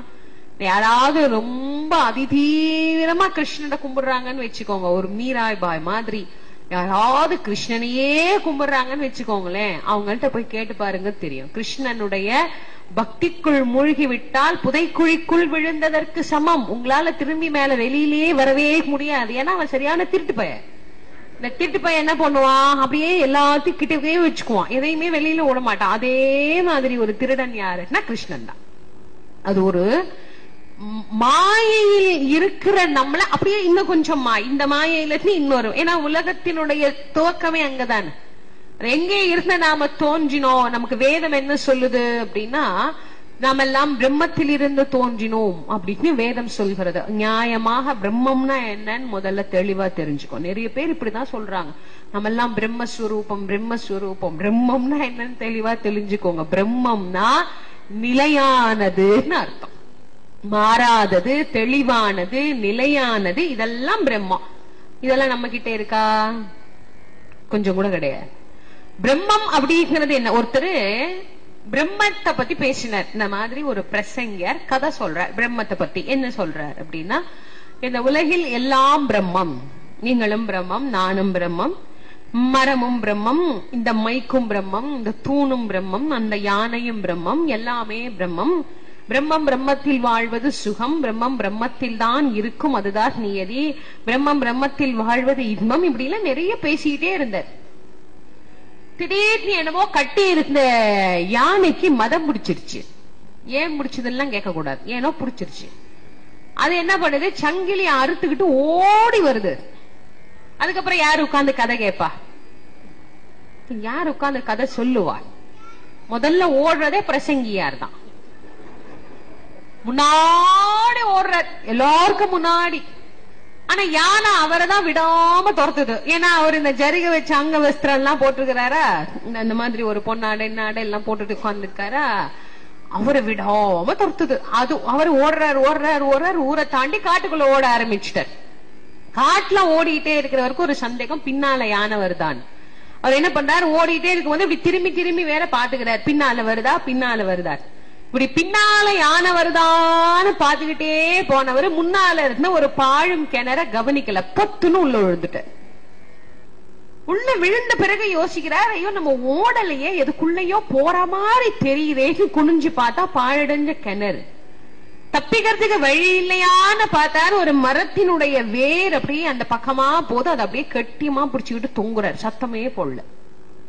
இந்த யானை என்ன பண்ணுச்சு, வந்தது, நின்னு அப்படி எட்டி பார்த்தது, சத்தமே கேட்கல, ஏதோ முடிவு பண்ணிட்டு போயிடுச்சு. என்னமோ முடிவு பண்ணிடுச்சு யானை. அது போனதுக்கு அப்புறமா இவரை யானை துரத்திட்டு வர்றத ஒரு இளைஞன் பார்த்துட்டே இருந்தான். அவன் என்ன பண்ணா, யானை பின்னாடியே வந்தான் சத்தம் போடாம. இந்த யானை போனதுக்கு அப்புறமா இவர் கத்துறார், காப்பாத்துங்க காப்பாத்துங்க, காட்டுக்குள்ள எவன் வர போறான்னு தெரியலையே, கத்தித்தான் பாப்போமே, காப்பாத்துங்க காப்பாத்துங்கன்னு கத்துற. இவர் கத்துறத இந்த சத்தம் எங்க இருந்து கேக்குதுன்னு அந்த பையன் அப்படி பார்த்தா அந்த கிணத்துக்குள்ள இருந்து கேக்குது. ஆஹா, இவர் கிணத்துக்குள்ள இருக்கிறாரே, அப்படி எட்டி பார்த்தா அவர் உள்ள தொங்கிட்டு இருக்கிறார். அவருக்கு எப்படி இருக்கும், தம்பி தம்பி தம்பி, அப்பா தம்பி, கடவுள் மாதிரி வந்து என்னை காப்பாட்டுப்பார். அந்த பையன் மேல இருந்தே கேட்டான், அந்த கோவில்ல கதை பண்ண பிரசங்கியார் நீங்க தானே? எனக்கு இந்த தாமரம் தாண்டி போகும்போதெல்லாம் ஒரு விஷயம் ஞாபகத்துக்கு வரும். எனக்கு இந்த சேலையூர் பக்கத்துல ஒரு நிகழ்ச்சி, நானு மறுநாள் ராமேஸ்வரத்துல ஒரு நிகழ்ச்சி, எக்மோர்ல ஏற வேண்டிய ட்ரெயினுக்கு என் தம்பி நீ எக்மோர்ல ஏறி இருப்பா, நான் சேலையூர் நிகழ்ச்சி முடிச்சுட்டு தாம்பரத்துல வந்து ஏறிக்கிறேன்னுட்டு தாம்பரம் ஜங்ஷனுக்கு வேகமா வர, மேல இந்த பிளாட்ஃபார்ம்ல நடந்து வரும்போது அனௌன்ஸ், ராமேஸ்வரம் எக்ஸ்பிரஸ் 8வது நடைமேடையில் வந்து கொண்டு இருக்கிறது. அதுல கொடுமை என்னன்னா ஏசி கம்பார்ட்மெண்ட் ஆக கடைசியில நிக்கும். நான் மேலன்னு இறங்கி அது எவ்வளவு நிக்கும், 2 நிமிஷம் தான் நிக்கும் இந்த தாம்பரத்துல, அதுவும் 1 நிமிஷம் தான் சமயத்துல நிக்கும், அப்புறம் நிக்காது. குடு குடு குடு குடுன்னு வேகமா ஓடிட்டு இருக்கிறேன். ஏசி கம்பார்ட்மெண்ட்க்கு 2 கம்பார்ட்மெண்ட் கிட்ட வந்துட்டேன். ஒரு அம்மா அப்படி டபக்குன்னு என் கையை பிடிச்சி, நீங்க தானே தெய்வ தரிசனத்துல வர மங்கையர்கரசி? அம்மாமா நான் தான். ஏம்மான், எனக்கு ஒரு சின்ன சந்தேகம், பதில் சொல்லுங்க. உங்க சந்தேகத்துக்கு பதில் சொன்னா வண்டி போயிடுமா, வேணா ட்ரெயின்ல ஏறுங்க. நான் இப்படியே ட்ரெயின்ல பேசிட்டு விடிய விடிய ராமேஸ்வரிக்கும் பதில் சொல்றேன், இப்ப விட்டுடுங்க. அந்த அம்மா சொல்லிச்சு, நான் இப்பதான் ட்ரெயினை ஏத்தி விட்டுட்டு கீழே இறங்கி இருக்கேன், மறுபடியும் ஏத்திடுவீங்க போல இருக்கேன். நான் காடை கொடுத்துட்டு இந்தாங்க, நீங்க எனக்கு அப்புறமா பேசுங்கன்னு நான் ஏறி போயிட்டேன். சில பேருக்கு சந்தேகம் எங்க கேட்கறதுன்னு தெரியாது. அந்த ஆள் பாவம் உயிருக்கு ஊசலாடிட்டு நிக்கிறான். இவன் அப்பதான் சந்தேகம் கேட்கிறான், நீங்க தானே பிரசங்கியார்னு. ஆமா இல்ல, எனக்கு ஒரு சந்தேகம். ஏன்டா சந்தேகம் கேட்கிற இடமாடா இது, என்ன தூக்கி வெளியே விடுற, நான் அப்புறமா என் கேள்விக்கு பதில் சொல்லுங்க, அப்புறமா உங்களை தூக்கி வெளியே விடுறதா இல்லையா நான் யோசிக்கிறேன்னா. அவன் பாருங்க, அவன் இனிமேதான் யோசிக்கவே போறான். நீ என்னப்பா உனக்கு சந்தேகம், இந்த கோவில்ல ஏதோ பேசுனீங்களே பிரம்மம் அப்படின்னா என்ன? அவர் உடனே சொன்னாரு, அதெல்லாம் உனக்கு புரியாது. நிறைய பேர் இப்படித்தான், இது உங்களுக்கு புரியாது, அப்புறம் எதுக்கு சொல்லுவானே? புரியலன்னா எதுக்குங்க மேடையில உட்காந்து சொல்லுவானே? சொல்லாமலே விட்டுடலாமே. ஒண்ணு புரியுற மாதிரி சொல்லு, இல்லாட்டி சொல்லாத, இது தர்மம். சொல்லாமலே விட்டுடலாமே. இது எனக்கு புரியாது. அவன் ரொம்ப தெளிவான, அவன் சொன்னா, நீங்க சொல்ற மாதிரி சொல்லுங்க, நான் புரிஞ்ச அளவுக்கு புரிஞ்சுக்கிறேன்னா. எப்பா எல்லாமே பிரம்மம்பா, நீயும் பிரம்மம், நானும் பிரம்மம், மரமும் பிரம்மம், யானை பிரம்மம், தூணு பிரம்மம், எல்லாம் பிரம்மம். பிரம்மம் பிரம்மத்தில் வாழ்வது சுகம், பிரம்மம் பிரம்மத்தில் தான் இருக்கும், அதுதான் நியதி. ஓஹோ, இதெல்லாம் யாரு சொன்னது? நானா சொல்லல, இதெல்லாம் வேத புராண இதிகாசத்துல எல்லாம் சொல்லி இருக்கு. ஓஹோ, இதெல்லாம் உண்மைதானே? சத்தியமா உண்மை இல்ல, எந்த மாற்றம் அதெல்லாம் கிடையவே கிடையாது. நான் எல்லாம் படிச்சதெல்லாம் அப்படித்தான். அவர் சொன்னா இவர் சொல்லி எல்லாம் சொல்லி அப்படித்தான் படிச்சோம். இப்ப நீங்க பிரம்மமா? ஆமா நான் பிரம்மன் தான். உங்களை துரத்திட்டு வந்தது யானை? அதுவும் பிரம்மன் தான். நானு நீயும் பிரம்மன் தான். நீங்க விழுந்து கிடக்குறீங்களே கிணறு, அதுவும் பிரம்மன் தான். இதுல உனக்கு என்னடா சந்தேகம்? நான் தான் சொல்லிட்டேனே எல்லாம் பிரம்மம்னு. இல்ல, யானையாகிய பிரம்மம் மனித பிரம்மமாகிய உங்களை துரத்தி கிணறாகிய பிரம்மத்திற்குள் தானே தள்ளிவிட்டது. பிரம்மம் பிரம்மத்திற்குள் வாழ்வது சுகம் என்றால்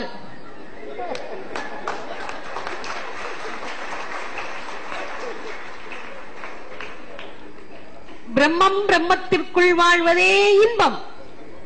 பிரம்மம் பிரம்மத்திற்குள் தான் இருக்கும், அதுதான் நியதி. நான் கிளம்புறேன். தம்பி தம்பி தம்பி அது வந்து தப்பா சொன்ன மாதிரி தெரியும். மாதிரியா தப்பா இல்ல, தப்புதான். நான் நாளைக்கு போய் ஒழுங்கா படிச்சுட்டு வந்து சொல்றேன், என்ன தூக்கி வெளியே விட்டேன். இப்படித்தான் நம்மளும் சொல்லிட்டு இருக்கோம். எல்லாம் பிரம்மம், எல்லாம் பிரம்மம்னா ஊர்ல ஒரு போலீஸ் ஸ்டேஷன் இருக்க கூடாது, ஒரு கேஸ் இருக்க கூடாது, யாரும் யார்கிட்டயும் சண்டை போடக்கூடாது, தெளிவா இருக்கணும். அப்படி இருக்கா? இல்ல. செவரு 1.5 அடி, அவர் 1.5 அடி எனக்கு சொந்தங்கிறான். பக்கத்து வீட்டுக்காரன் இல்ல 3/4 அடி எனக்கு சொந்தங்கிறான். கோர்ட்ல நடக்குது 8 வருஷமா கேஸ். இதுக்கு விலை கொடுத்து வாங்கினாலே அரை கிரவுண்ட் வாங்கி போடலாம். 8 வருஷமா 3/4 அடிக்கு சண்டை போட்டுட்டு இருக்கிறாங்களே, அப்புறம் நம்ம எல்லாம் பிரம்மத்தில் இருந்து வந்தோம்னு எதை வச்சு சொல்றது?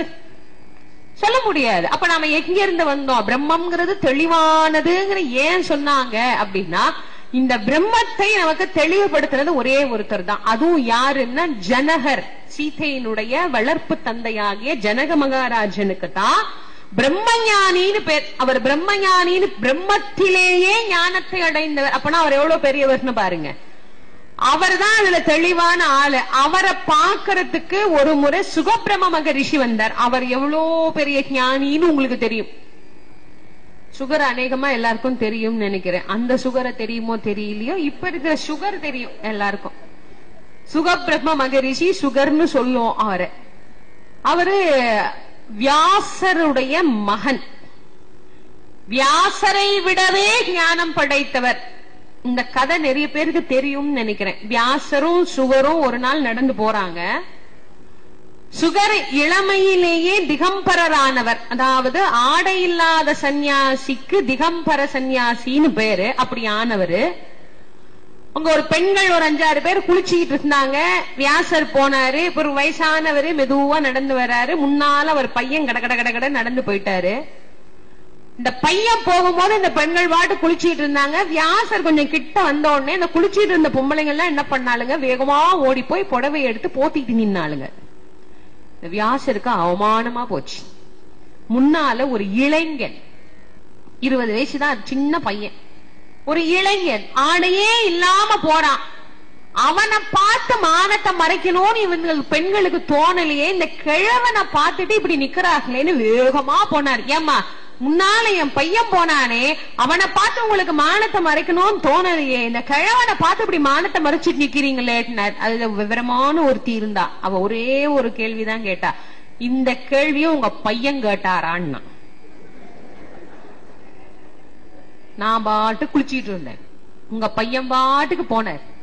நாங்க புடவைய போத்திட்டு இருந்தா என்ன, நாங்க குளிச்சுக்கிட்டு இருந்தா உங்களுக்கு என்ன, நீங்க பாட்டுக்கு போக வேண்டியதானே. நீங்க பேசுவீங்கன்னு தெரியும், அதுக்காக தான் நாங்க புடவைய எடுத்து மானத்தை மறைச்சிட்டு நிக்கிறோம்னு. இதனால வியாசர் குறைஞ்சிடல. இப்ப உதாரணம் சொல்றது கூட பயமா இருக்குது தெரியுமா. ஒண்ணு வியாசரோட மதிப்பை இறக்கிடும். வியாசர் குறைஞ்சிடல. வியாசரை விட ஞானம் படைத்தவர் சுகபிரம்ம மகரிஷி.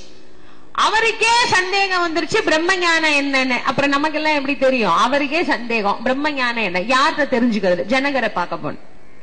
வாசல்ல காவலாளி நின்றுட்டு இருந்தார். காவலாளிகிட்ட போய் சொன்னார், மகாராஜாவிடம் போய் சுகபிரம்ம மகரிஷி அவர்கள் தங்களை காண வந்திருக்கிறார்கள், ஸ்ரீ சுகபிரம்ம மகரிஷி அவர்கள் தங்களை காண சொல்லப்பான். அவர் போய் முன்னாடி சொன்னார், இந்த மாதிரி ஸ்ரீ சுகபிரம்ம மகரிஷி அவர்கள் தங்களை காண வந்திருக்கிறார்கள், அவரை மட்டும் உள்ளே வர சொல், மற்றவர்களை எல்லாம் வெளியிலேயே இருக்க சொல்னர். காவலாளி சொன்னா, இல்ல இல்ல, அவர் கும்பலாலாம் வரல, தனியா ஒருத்தர் தான் வந்திருக்காரு. நான் சொன்னதை மட்டும் நீ அவருக்கு சொல், இது அவருக்கு புரியும். அப்ப என்ன அர்த்தம்? உனக்கு புரியாதுன்னு அர்த்தம். அந்த காவலாளி போய் சொன்னா, ஐயா ஏதோ உங்களோட வந்தவங்களை எல்லாம் விட்டுட்டு உங்களை மட்டும் தனியா எங்க மகாராஜா வர சொன்னார். அது என்னன்னு இப்படி இப்படி இப்படி பார்த்தார். பக்கத்துல யாரும் இல்ல. யாரும் இல்லாம சொல்ல மாட்டாரே, என்ன சொன்னார்னு யோசிச்சார். அப்பதான் ஞாபகம் வந்து, இந்த பேருக்கு முன்னால பின்னால எல்லாம் நீளுதே எல்லாம் பேசி, அவன் சொன்னா நான் செய்த தவறையும் உணர்ந்துட்டேன். சிறையில் இருக்கிறதுக்கு காரணமே என்னன்னா தவறை திருந்தி உணர்வதற்காக அந்த காலத்துல. அப்ப சிறையும் அப்படித்தான் இருந்துச்சு. சூரிய வெளிச்சம் கூட உள்ள வராத சிறைகள்லாம் இருந்தது. இன்னைக்கும் யாராவது அந்தமான் போனீங்கன்னா போய் பாருங்க. ஒரு காலத்துல இந்த நாட்டின் சுதந்திரத்துக்கு பாடுபட்டவர்கள் எல்லாம் வெளிச்சத்தை பார்த்தே பல வருடங்களாக இல்லாத ஒரு காலத்துல சிறையில கஷ்டப்பட்டாங்க. அந்த சிறைகள்லாம் இன்னைக்கும் இருக்கு. இன்னைக்கும் அது ஒரு பார்வை தள்ளமாக இருக்கு. ரொம்ப வருந்தி சொன்னா, நான் திருந்திட்டேன். நீ அதெல்லாம் திருந்தினது ஒரு பக்கம், நான் சொன்னதை செஞ்சினா உனக்கு தண்டனை கிடையாது. நீங்க என்ன வேணா சொல்லுங்க மகாராஜா, நான் செய்யறேன். அப்போ ராஜா என்ன பண்ணாரு, ஒரு காவலாளை கூப்பிட்டு, இவன் தலைய மொட்டை அடிச்சு கூட்டிட்டு வா. போய் அவன் தலைய மொட்டை அடிச்சு கூப்பிட்டுட்டு வந்து நிப்பாட்டின.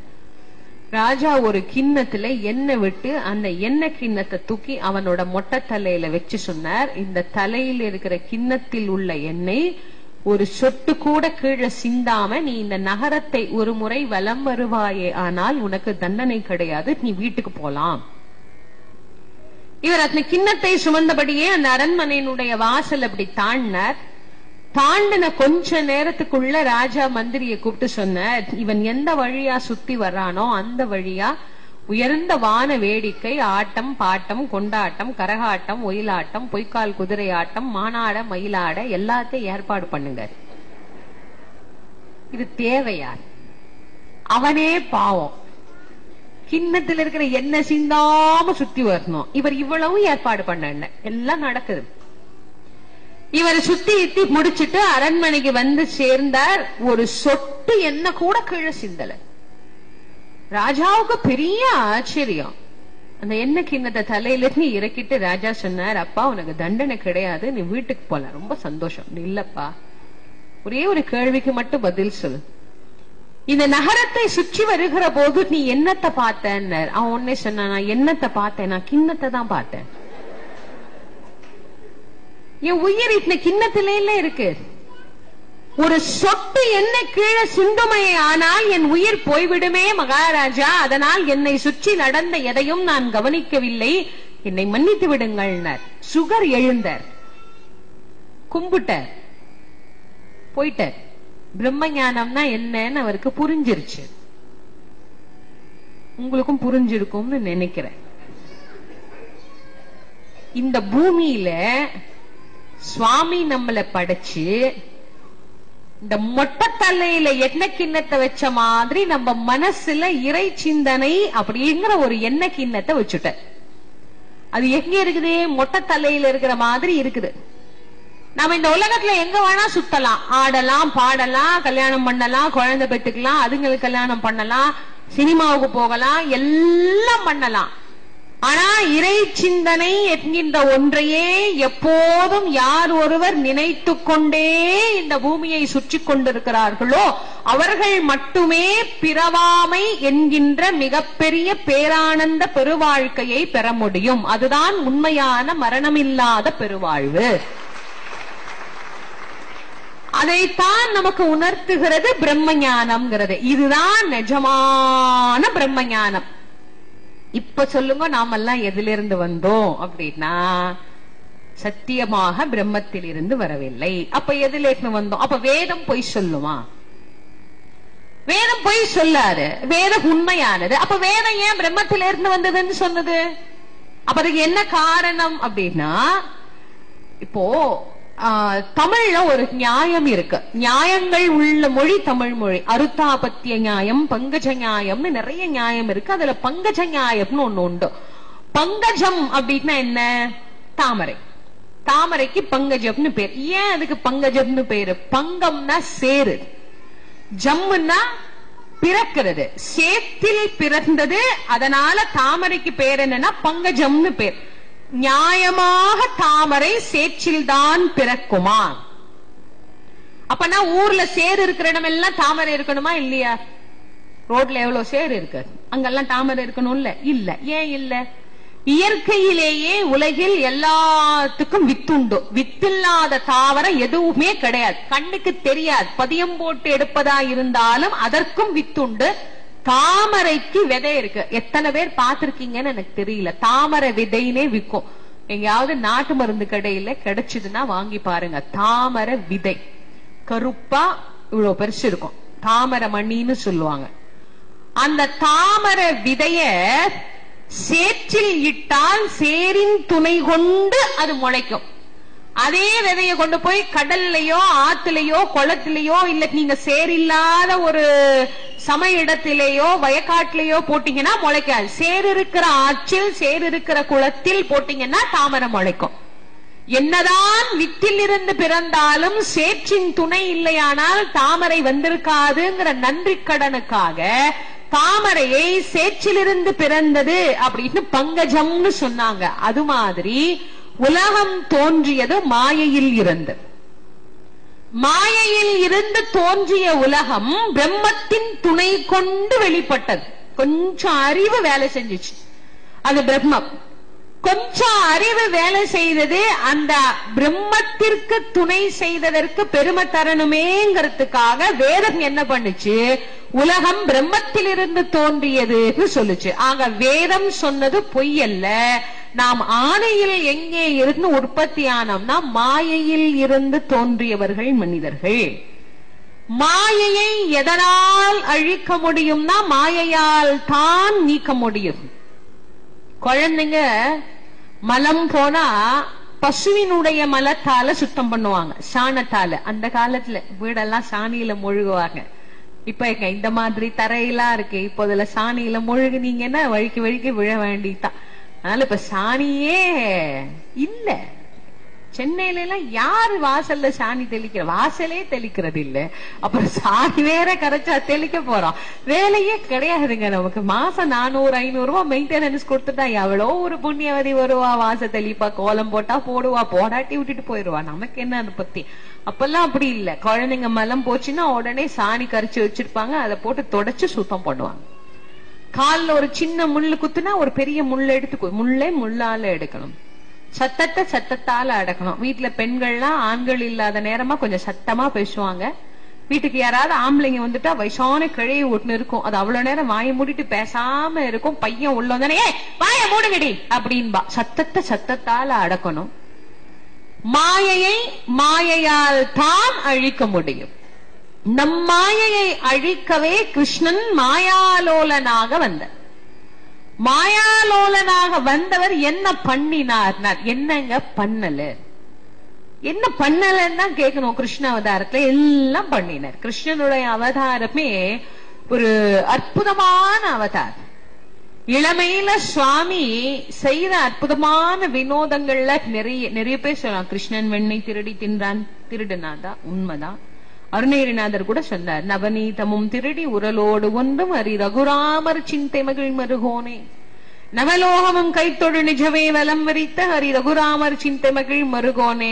அருணகிரிநாதருக்கு எப்பவுமே இந்த பெருமாளை சொல்லாம திருப்புகழ் பாடவே மாட்டார். எந்த திருப்புகழ் எடுங்க, பெருமாளே பெருமாளே பெருமாளேன்னு தான் நிறைவு பண்ணுவார். முருகனை எங்க சொல்லனாலும் மாலோன் மருகனை, சிவன் மகனைன்னா என்ன குறைஞ்சா போச்சு? மாலோன் மருகனை, மன்றாடி மைந்தனை, வானவர்க்கு மேலான தெய்வனை, மெஞ்ஞான தெய்வத்தை எல்லாம் பெருமாள் தான் சொல்ல. ஏன்? சைவ வைஷ்ணவ பேதமை வந்துடக்கூடாதுங்கிறதுக்காகவே ரெண்டையும் ஒன்னா சொன்னார். அப்ப 500 ஆண்டுகளுக்கு முன்னாடி, இப்ப 500 வருஷத்துக்கு முன்னாடிதான் வாழ்ந்தார். ரொம்ப காலம் எல்லாம் இல்ல, 15ஆம் நூற்றாண்டுல வாழ்ந்தவர் தான் அருணகிரிநாதர். அப்ப ரொம்ப பேதமை இருந்துதான். சைவர்கள் அரிசினே சொல்ல மாட்டாங்களாம், ஏன்னா அதுல அரி இருக்கிறதுனால. வைஷ்ணவர்களும் அரிசின்னு சொல்ல மாட்டாங்களாம், ஏன்னா அதுல சி இருக்கிறதுனால. சீனா சிவா. ரெண்டு பேரும் என்ன பண்ணுவாங்க, அமுது படைன்னு தான் சொல்லுவாங்களாம், அரிசின்னு சொல்ல மாட்டாங்களாம். அரிசி அப்படின்னு சொல்லல, அமுது படைன்னு சொல்லி ஒரு காலத்துல யார் ஒருத்தர் அரி சிவா அரி சிவான்னு சொல்றாங்களோ அவங்களுக்கு அரிசி வரும் தெரியுமா? அரி சிவா அரிசி வா. அந்த காலத்துல நல்ல அழகா உதாரணம் சொல்ல, ஆனா யாரும் கேட்கல. பெருமாள் திருவீதி உலா வந்தாருன்னா சிவபக்தர்கள்லாம் கதவை பூட்டிக்க வேண்டியது. சிவபெருமான் திருவீதி உலா வந்தாருன்னா பெருமாள் பக்தர்கள்லாம் கதவையும் பூட்டிட்டு காதையும் சாத்திக்க வேண்டியது. ஏன்? அவங்க பின்னால தேவாரம் மாட்டிட்டு வருவாங்களே, அது காதுல இதுல விழுந்துடுதுன்னா என்ன பண்றதுன்னு. அப்படி ஒரு காலத்துல இத ரெண்டையும் ஒன்னாக்கணுமேனு கஷ்டப்பட்டவர் அருணகிரிநாத சுவாமிகள். அதனால்தான் சைவ வைஷ்ணவ பேதமை வரக்கூடாது வரக்கூடாது வரக்கூடாதுன்னு ரொம்ப கஷ்டப்பட்டார். என்னமோ இப்ப பரவாயில்ல பரவாயில்ல. இன்னும் நிறைய பேரு சிவன் கோயிலுக்கு வரமாட்டாங்க தெரியுமா? ஆனா முக்காவாசி பேர் பெருமாள் கோயிலுக்கு போவாங்க. சிவன் கோயிலுக்கு போறவங்க பெருமாள் கோயில் போவாங்க. ஆனா பெருமாள் கோயிலுக்கு போறவங்க நிறைய பேர் சிவனை பார்க்க மாட்டாங்க. அப்பவே ஒண்ணு சொன்னாங்க, சிவனை நிந்தித்து பெருமாளை வந்தித்தால் நரகம் போவான், பெருமாளை வந்தித்து சிவனை நிந்தித்தாலும் நரகம் போவான். இங்க சண்டை போட்ட ரெண்டு பேரும் அங்க போய் நரகத்துல ஜோடியா உட்கார்ந்துருக்கலாம். அதுக்கு இங்கேயே ஜோடியா இருந்துட்டு போல. என்னங்க சண்டை? அவங்களே பொண்ணு கொடுத்து பொண்ணு எடுத்து சம்பந்தியா இருக்கிறாங்க. நமக்கு என்ன கேடு வந்தது போய் கும்பிடுறதுக்கு? அங்க போனா இங்க போக மாட்டேன், அங்க சொன்னா இங்க சொல்ல மாட்டேன். இன்னும் 500 ஆண்டுகளுக்கு முன்னாடி அருணகிரிநாதர் இதுக்குதானே கஷ்டப்பட்டார். நீங்க பழமையான ஆலயங்கள்ல எல்லாம் பாருங்க, நடராஜர் கோவில்ல நடராஜரை தான் ரொம்ப பேர் கும்பிடுவாங்க. பக்கத்திலேயே ஒருத்தர் படுத்திருக்கிறார், அவரை கண்டுக்கிறதே கிடையாது. இந்த பள்ளி கொண்ட பெருமாளை போய் கும்பிடுறவங்க எல்லாம் ஆடுறவரை பார்க்க மாட்டார், அவர் பாட்டுக்கு ஆடிட்டு போறார். எங்களுக்கு என்ன, நாங்க எங்க சாமியை கும்பிட்டோம், நாங்க பாட்டுக்கு வந்துருவோம். அங்கேதானே இருக்கிற. திருச்செந்தூர் போய் பாருங்க, அங்க சுவாமி இருக்காரு. மதுரை மீனாட்சி அம்மன் கோயில் பாருங்க, அங்கேயும் பெருமாள். எல்லா கோயிலையும் இருப்பார். மாமனார் மருமகன் உறவு என்பது அற்புதமான உறவு. அது யாருக்கு பொறுத்தோட்டினார்? சிவன் மகனாகிய முருகனேன்னு சொல்லாம மாலோனுக்கு மருகனேன்னு அருணகிரியார் சொன்னார்னா அப்ப அவங்க ரெண்டு பேரும் தான் நல்ல மாமனார் நல்ல மருமகன். ஏன்? முருகன் மாதிரி ஒரு மருமகன் உலகத்திலேயே கிடையாது. அதனால நாராயணர் என்ன பண்ணாரு, ரெண்டு பொண்ணையும் கட்டி கொடுத்துட்டாரு. அமிர்தவள்ளி சுந்தரவள்ளி 2 பேர், வள்ளி தேவயானி. அப்ப இந்த மாதிரி நல்ல மாமனார் இப்ப கிடையாது தெரியுமா? எவ்வளவுதான் தங்கமான மாப்பிள்ளையா இருந்தாலும் ஒரு பொண்ணுதான் கொடுப்பார். அதுக்காக இலவச இணைப்பா இன்னொரு பொண்ணையுமா சேர்த்து கொடுப்பார். அப்ப இப்ப அப்படி மாமனாரும் கிடையாது, முருகன் மாதிரி மருமகனும் கிடையாது. நமக்கு 9 கோள் இருக்கா, நவகிரகம் கோயில்ல சாமி கும்பிடுறோம். 10வது கிரகம் ஒண்ணு இருக்கு. 10வது கிரகம்னா ஏதோ வான்வீதியில் புதிதாக கண்டுபிடித்த கிரகமா, அதுக்கு என்ன பேர் வச்சிருக்காங்க அவ்வளவு யோசிக்காதீங்க. 10வது கிரகம் நமக்கு யாருன்னா வீட்டுக்கு வர்ற மாப்பிள்ளை தான் 10வது கிரகம். இந்த 9 ஒழுங்கா இருந்தா தான் நிறைய அனுபவசாலி. அப்புறம் நான் எதுக்கு சொல்லுவானு, 9ல 1 சரியில்லைன்னா கூட உங்க அப்பா அம்மா என்ன திடீர் பரிசா கொடுத்துட்டான். மாமனார் மருமகன் ஏன் தெரியுமா? நான் ஆரம்பத்துல நான் முதல்ல சொன்னேன், இத பத்தி நான் அப்புறம் பேசுறேன்னு. ஏன் தெரியுமா? நல்ல உறவு ஒரே வார்த்தையில சொல்றேன். இது நான் சொல்லல, சில விஷயங்கள் யார்கிட்டயாவது கேட்கும் போது நல்ல விஷயங்கள் வரும் பாருங்க. அந்த மாதிரி என்ன முதலாக 16 வயசு, எனக்கு 16 வயசுல அப்ப நான் மதுரையில், நான் பிறந்ததெல்லாம் மதுரை. நிறைய பேர் என்ன சென்னைனே நினைச்சிட்டு இருக்காங்க. நான் பிறந்தது, படித்தது, வளர்ந்தது எல்லாமே மதுரை. மதுரையில் இருந்த போது என்னுடைய பேச்சே கேட்காம, என்ன பார்க்காம முதலாக நான் வெளிநாடு இலங்கை செல்வதற்கு என்னை சிபாரிசு செய்தவர் நம்ம சென்னையில மதுரா டிராவல்ஸினுடைய உரிமையாளர் திரு வி.கே.டி. பாலன் அவர்கள். அவர் தான் என்ன முதலா விமானத்துல 16 வயசுல ஏத்தினார். அவருக்கு ஒரு நம்பிக்கை இருந்தது. ஒரே ஒரு கேசட்ல மட்டும் என் பேச்ச கேட்டுட்டு எங்க போனாலும் இந்த பொண்ணு நமக்கு பெருமை சேர்ப்பான்னு ஏத்தினார். இப்ப வரைக்கும் அவர் எனக்கு ஒரு பெரிய தந்தை. அவர் ஒரு நாள் அவர்கிட்ட நான் பேசிட்டு இருக்கும் போது எங்க மாப்பிள்ளை பத்தி, அவரு என் கணவரை மாப்பிள்ளைன்னு தான் சொல்லுவார். நீங்க எனக்கு எப்ப போனாலும் முதல்ல என்கிட்ட கேட்கறது மாப்பிள்ளை நல்லா இருக்கா. நான் சொல்லேன், ஏன்பா என்ன கேட்க மாட்டீங்களா?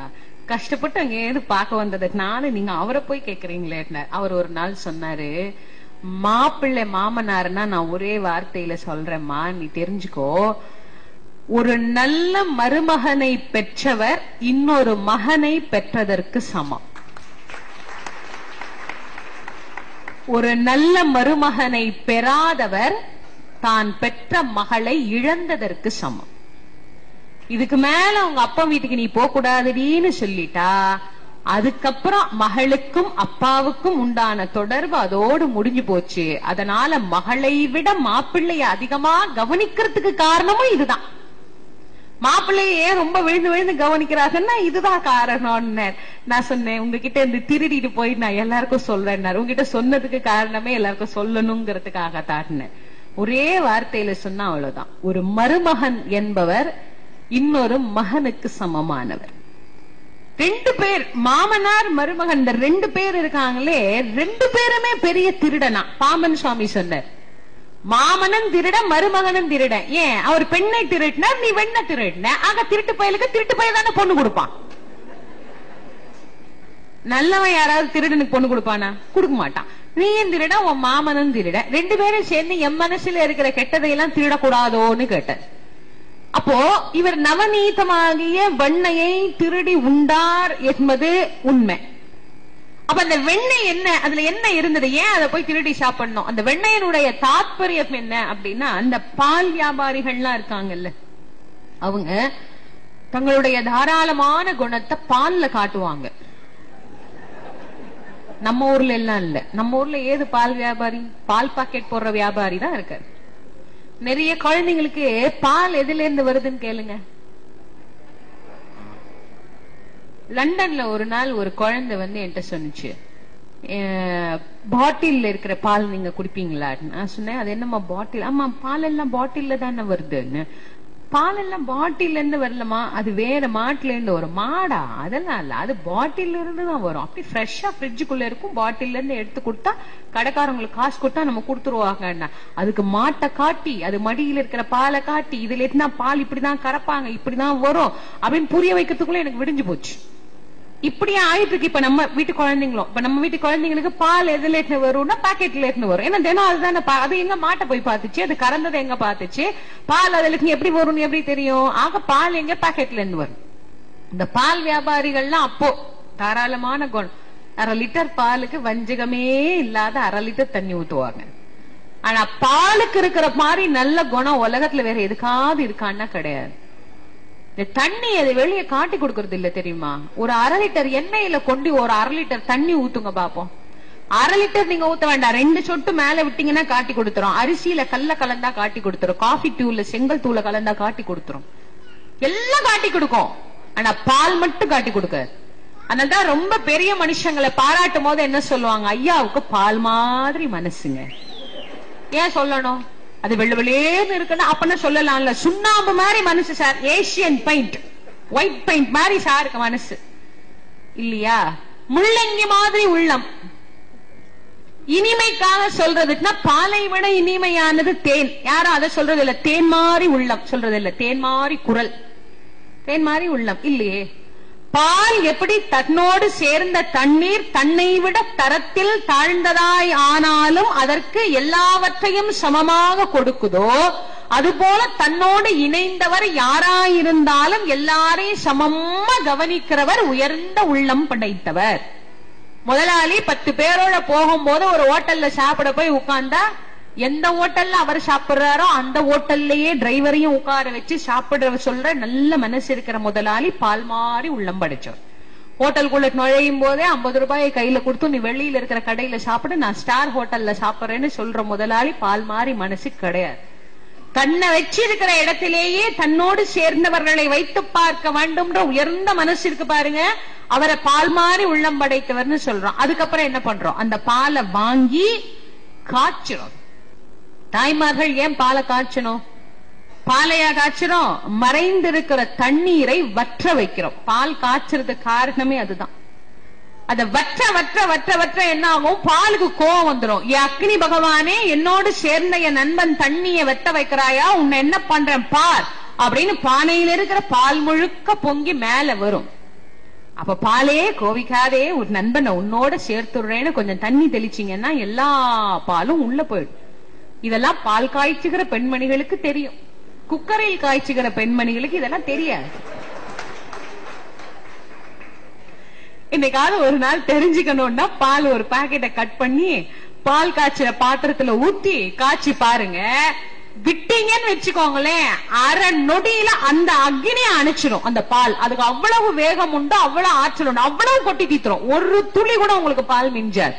அவ்வளவு வேகம், அவ்வளவு கோபம் வருமா, தன் நண்பனை இழந்துட்டோமேங்கிற ஆத்திரம் ஆதங்கம் வருமா. அதனால்தான் பால் போன்ற உயர்ந்த மனசுன்னு சொன்னாங்க. அந்த பாலை காய்ச்சி இளம் சூட்ல உரையிடணும். ரொம்ப சூடா உர ஊத்தக்கூடாது. ரொம்ப சூடா உர ஊத்துனா தயிர் குழ குழன்னு ஆயிடும்.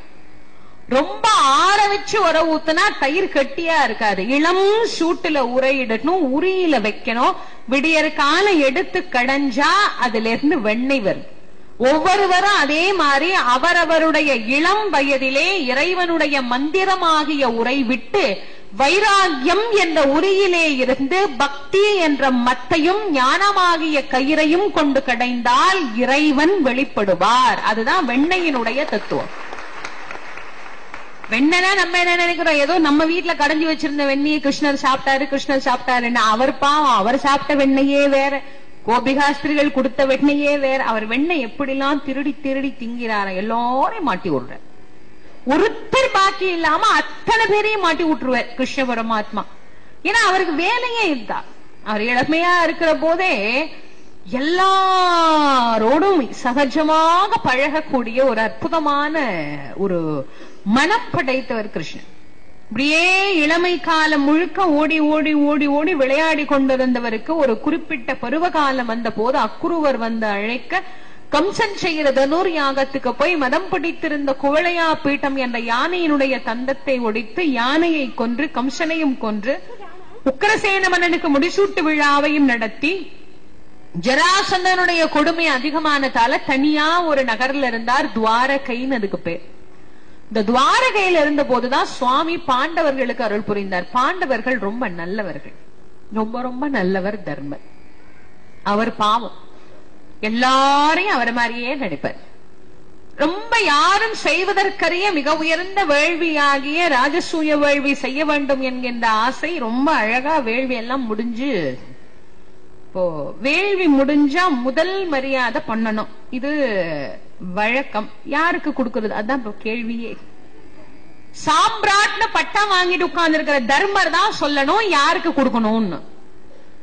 தர்மர் தானே ஒருவரை முடிவு செய்து இன்னாருக்கு கொடுக்கணும்னு சொல்லல. அவர் என்ன தெரியுமா பண்ணார்? பக்கத்துல உட்கார்ந்திருந்த தங்கள் குலத்திலேயே மூத்தவர், வயதானவர், இருக்கிறதுலேயே ரொம்ப பெரியவர், அவர் தான் குல குருவாகவே இருக்கிறார், தாத்தா பீஷ்மர். இவர் கிட்ட போய், தாத்தா யாருக்கு தாத்தா நான் முதல் தாம்பூலம் கொடுக்க நீங்க சொல்லுங்க. இதுல இருந்து நாம என்ன தெரியுமா தெரிஞ்சுக்கணும்? நாம எவ்வளவு வேணா படிக்கலாம், எவ்வளவு வேணா புத்திசாலியா இருக்கலாம், எவ்வளவு வேணா அறிவாளியா இருக்கலாம். ஆனா ஏதாவது ஒரு முடிவு எடுக்கிறதுனா வீட்டுல இருக்கிற வயசான பெரியவங்க கிட்ட கேட்டு முடிவெடுக்கணுங்கிறது தர்மம். அதெல்லாம் வீட்டுல வயசான பெரியவங்க இருந்தா கேட்கலாம். இப்பதான் வீட்டுல இருக்கிறது இல்லையே, எல்லாரும் ஹோம்ல இருக்கிறாங்க. எல்லாரையும் கொண்டு ஹோம்ல விட்டுற வேண்டியது. இப்பெல்லாம் நிறைய பேர் இஷ்டப்பட்டே போயிடுறாங்க. ஏன் தெரியுமா? இவங்க கொண்டு நம்மள விட்டுறதுக்குள்ள நாமளே போயிட்டோம்னா நம்மளுக்கே மரியாதை மாறி போச்சு. இப்ப ரொம்ப சர்வசாதாரணமாயிடுச்சு. இப்ப உலகத்தினுடைய போக்கு எங்க போகுது யோசிக்க முடியல. சின்ன குழந்தை, நான் நிறைய இந்த முதியோர் இல்லங்களுக்கு இந்த மாதிரி இடங்களுக்கு எல்லாம் போகும்போது அங்க இருக்கிற அந்த என்னதான் வசதியாவே சொந்த வீடே எடுத்து சொந்தமாவே இருந்து சொந்தமா எல்லாம் பண்ணினா கூட அந்த அப்பா அம்மார்கள் கூட வாய் திறக்கவே மாட்டாங்க. ஆனா இந்த தாய்மார்கள் இருக்காங்களே ரொம்ப பாவம். இப்படி பேசிட்டே இருக்கும்போது அவங்களாம் வளரிடுவாங்க. நான் என் பையனை எப்படிலாம் வளர்த்தேன் தெரியுமாமா, கடைசியில என்ன கொண்டு நீங்க விட்டுட்டான். ஏமா எனக்கு மட்டும் இப்படி நடக்குது? நான் சொல்லுவேன், அம்மா கவலைப்படாதீங்க, அந்த பையனை நம்பினது யார் தப்பு? யாரையுமே இந்த உலகத்துல நம்ப கூடாது. நான் ஒண்ணு சொல்றேன், இன்னைக்கு நல்லா தெரிஞ்சுக்கோங்க. நீங்க உங்க மனசுல ரொம்ப ஆழமா பதிச்சுக்க வேண்டிய விஷயம் ஒன்னே ஒண்ணுதான். வாழ்க்கையில என்னைக்குமே நீங்க சந்தோஷமா இருக்கணும்னு நினைச்சீங்கன்னா கணவன் மனைவி ஒருத்தர் நம்புங்க. பிறந்த பிள்ளைங்களையோ அக்கா தம்பியோ அண்ணா தம்பியோ யாரையுமே நம்பாதீங்க. என்னைக்கு கல்யாணம் பண்றோமோ அன்னைக்கு கணவன் என்ற ஒரு உறவும் மனைவி என்கின்ற உறவும் ஒண்ணு சேர்ந்து பாருங்க. அதுதான் வாழ்க்கையின் கடைசி வரைக்கும் இருக்கின்ற வரைக்கும் ஒரே சொத்து, நிரந்தரமான சொத்து. கணவனுக்கு மனைவி, மனைவிக்கு கணவன். பிறக்கிற பிள்ளைங்க கடமை, பிள்ளைங்க மேல பாசம் வைக்கணும். ஆனா வழுக்கி விழுந்துடக்கூடாது. இவன் கடைசியில நம்மளை காப்பாத. பிள்ளைங்களை பெற்றுக்கொள்வது கடமை. கடமைக்கும் பாசத்துக்கும் நிறைய பேருக்கு வித்தியாசம் தெரிய மாட்டேங்குது. ஏன் குழந்தை பெற்றுக்கணும்? ஒரு குழந்தை மனைவி இருந்தால் தான் ஒரு மனிதத்துவத்தினுடைய வாழ்க்கை பூர்த்தி அடையும். நமக்கு முழு வாழ்க்கை பூர்த்தி அடைகிறது எங்கன்னா மனைவியும் குழந்தையும் இருக்கணும். அதுக்காக குழந்தை பெற்றுக்கிறது கடமை. குழந்தைங்களை பெற்றுக்கோங்க, படிக்க வைங்க, வளருங்க. என்னைக்கு இவனை வளர்த்தது போதுங்கிற எண்ணம் வருதோ அன்னைக்கு கல்யாணம் பண்ணி கொடுங்க. அது வரைக்கும் கல்யாணம் பண்ணி கொடுக்காதீங்க. 35 வயசுல தோணுதா, சே இந்த பையனுக்கு எல்லாம் செஞ்சு அழுத்து போச்சுப்பா, பேசாம ஒரு பொண்ணை பார்த்து கல்யாணம் பண்ணி வச்சிடலாம்னு தோணுதா, 35 வயசுல கல்யாணம் பண்ணி வைங்க. 25 வயசுல தோணிருச்சா, கட்டி வச்சிருங்க. கட்டி வச்சதுக்கு அப்புறம் நீ ஏண்டி என் பிள்ளைக்கு டாட்டா காட்டுற, நீ ஏண்டி சோறு போடுற, நீ ஏண்டி சட்டையை தைக்கிற கேள்வி கேட்க கூடாது. ஏன்னா அதுக்கப்புறம் அவன் அவளுக்கு தான் சொந்தம், உங்களுக்கு சொந்தமே கிடையாது. அது எப்படிங்க? 10 மாசம் வயிற்றுல வச்சு கை வளர்ந்ததா கால் வளர்ந்ததா, இவன் எப்ப போறப்பான், பொண்ணா ஆனா, நடந்து தவழும் போது இடிச்சுக்கிட்டானே, பேசுவானா பேச மாட்டானா, அம்மான்னு எப்ப கூப்பிடுவான், இப்படி எல்லாம் ஆசாசியா பார்த்து வளர்த்த எங்களுக்கு கடைசியில இதுதான் கதியா? நாங்க இப்படித்தான் இருக்கணுமா? அவனை நம்பினது எங்க தப்பாடினார்? தப்பேதான். நம்பியது தவறு. கடமைக்கும் பாசத்துக்கும் உண்டான வித்தியாசத்துல வழுக்கி விழுந்துட்டு கடைசியில கஷ்டப்படுறது யாருன்னா நம்ம தான். அவனை வளர்க்கறது கடமை. வளருங்க, அன்பு காட்டுங்க, படிக்க வைங்க, பாசம். ஆனா என்னைக்கு கல்யாணம் பண்ணி கொடுக்கறோமோ அன்னையோட கடமை முடிஞ்சது. அதுக்கப்புறமும் அவன் உங்களை மதிச்சான்னா அவன் நல்ல புள்ள, அவனுக்கு அது நல்லது. மதிக்காதலன்னு நான் சொல்ல மாட்டேன். அது அவங்கவுங்க அனுபவிக்கும் போது அவங்கவுங்க தெரிஞ்சுக்க போறாங்க. ஆக மொத்தம் நமக்கு என்ன தேவைன்னார், தெளிவான மனம் தேவை. யாரையும் நம்பாதீங்க. அவன் என்ன பாப்பான், நம்பினாதான் சார் பிரச்சனையே வரும். என் பையன் என்ன பாப்பான், என் பையன் கடைசி வரைக்கும் என்ன கூட வச்சிருப்பான்னு நீங்க நம்பும் போது, இல்லப்பா என் பொண்டாட்டி சொல்றான்னு இழுக்கும் போது உங்களுக்கு தோணும், அட பாவி உன்னை நம்புனே, நேத்தி வந்த பேச்ச கேட்டுட்டியேன்னு அவன் மேல கோவம் வரும். நீங்க நம்பாமலே உங்க பையன் கூட வச்சிருந்தான்னு வச்சுக்கோங்களேன், என் பையன் ரொம்ப நல்லவன் சார், இன்ன வரைக்கும் என்ன ஒண்ணும் சொல்லாம வச்சிருக்கான். ஆனா கஷ்டம்தான், சொல்லுவது சுலபம், அனுபவித்து பார்க்கிற போது அதனுடைய வலி ரொம்ப கஷ்டம். ஆனா பின்னால கஷ்டப்படுறதுக்கு இது நம்மளை பக்குவப்படுத்திக்கிறது ரொம்ப எளிமையான விஷயம் தெரியுமா? சிறுதொண்டருடைய வாழ்க்கை ஒரு உதாரணம். தன் குழந்தைய தானே அறுத்து தானே கறி சமைத்து இறைவனுக்கு கொடுத்தவர் சிறுதொண்டர். சிவபெருமான் ஏன் தெரியுமா ஓடி வந்தார்? என்னால முடியாதத நீ பண்ணினியேன்னார். அவரால முடியல, ஏன்னா அவருக்கு அவர் புள்ள ஒசத்தி, தன் பையன் முருகன் ஒசத்தி. அதனால முருகனை கூப்பிட்டு மடியில உட்கார வச்சு எனக்கு உபதேசம் பண்ணப்பா, அப்பா நீ என் ராஜா, நீ என் கண்ணு, நீ என் செல்லம், என்னை விட நீதான் பெரியவன், அவ்வளவு பேசினார். ஆனா சுவாமியால முடியாததையே ஒரு அடியார் செஞ்சு காட்டினார். கடவுளே ஓடி வந்தார், அப்பா நான் உன்கிட்ட சொல்றதுக்கு எனக்கு ஒண்ணுமே கிடையாது, உன்னை நான் வணங்குறேன், உன்னை நான் மதிக்கிறேன், என்னாலே முடியலையே புத்திர பாசத்தை வெல்வதற்கு, நீ வென்று விட்டாயினர்.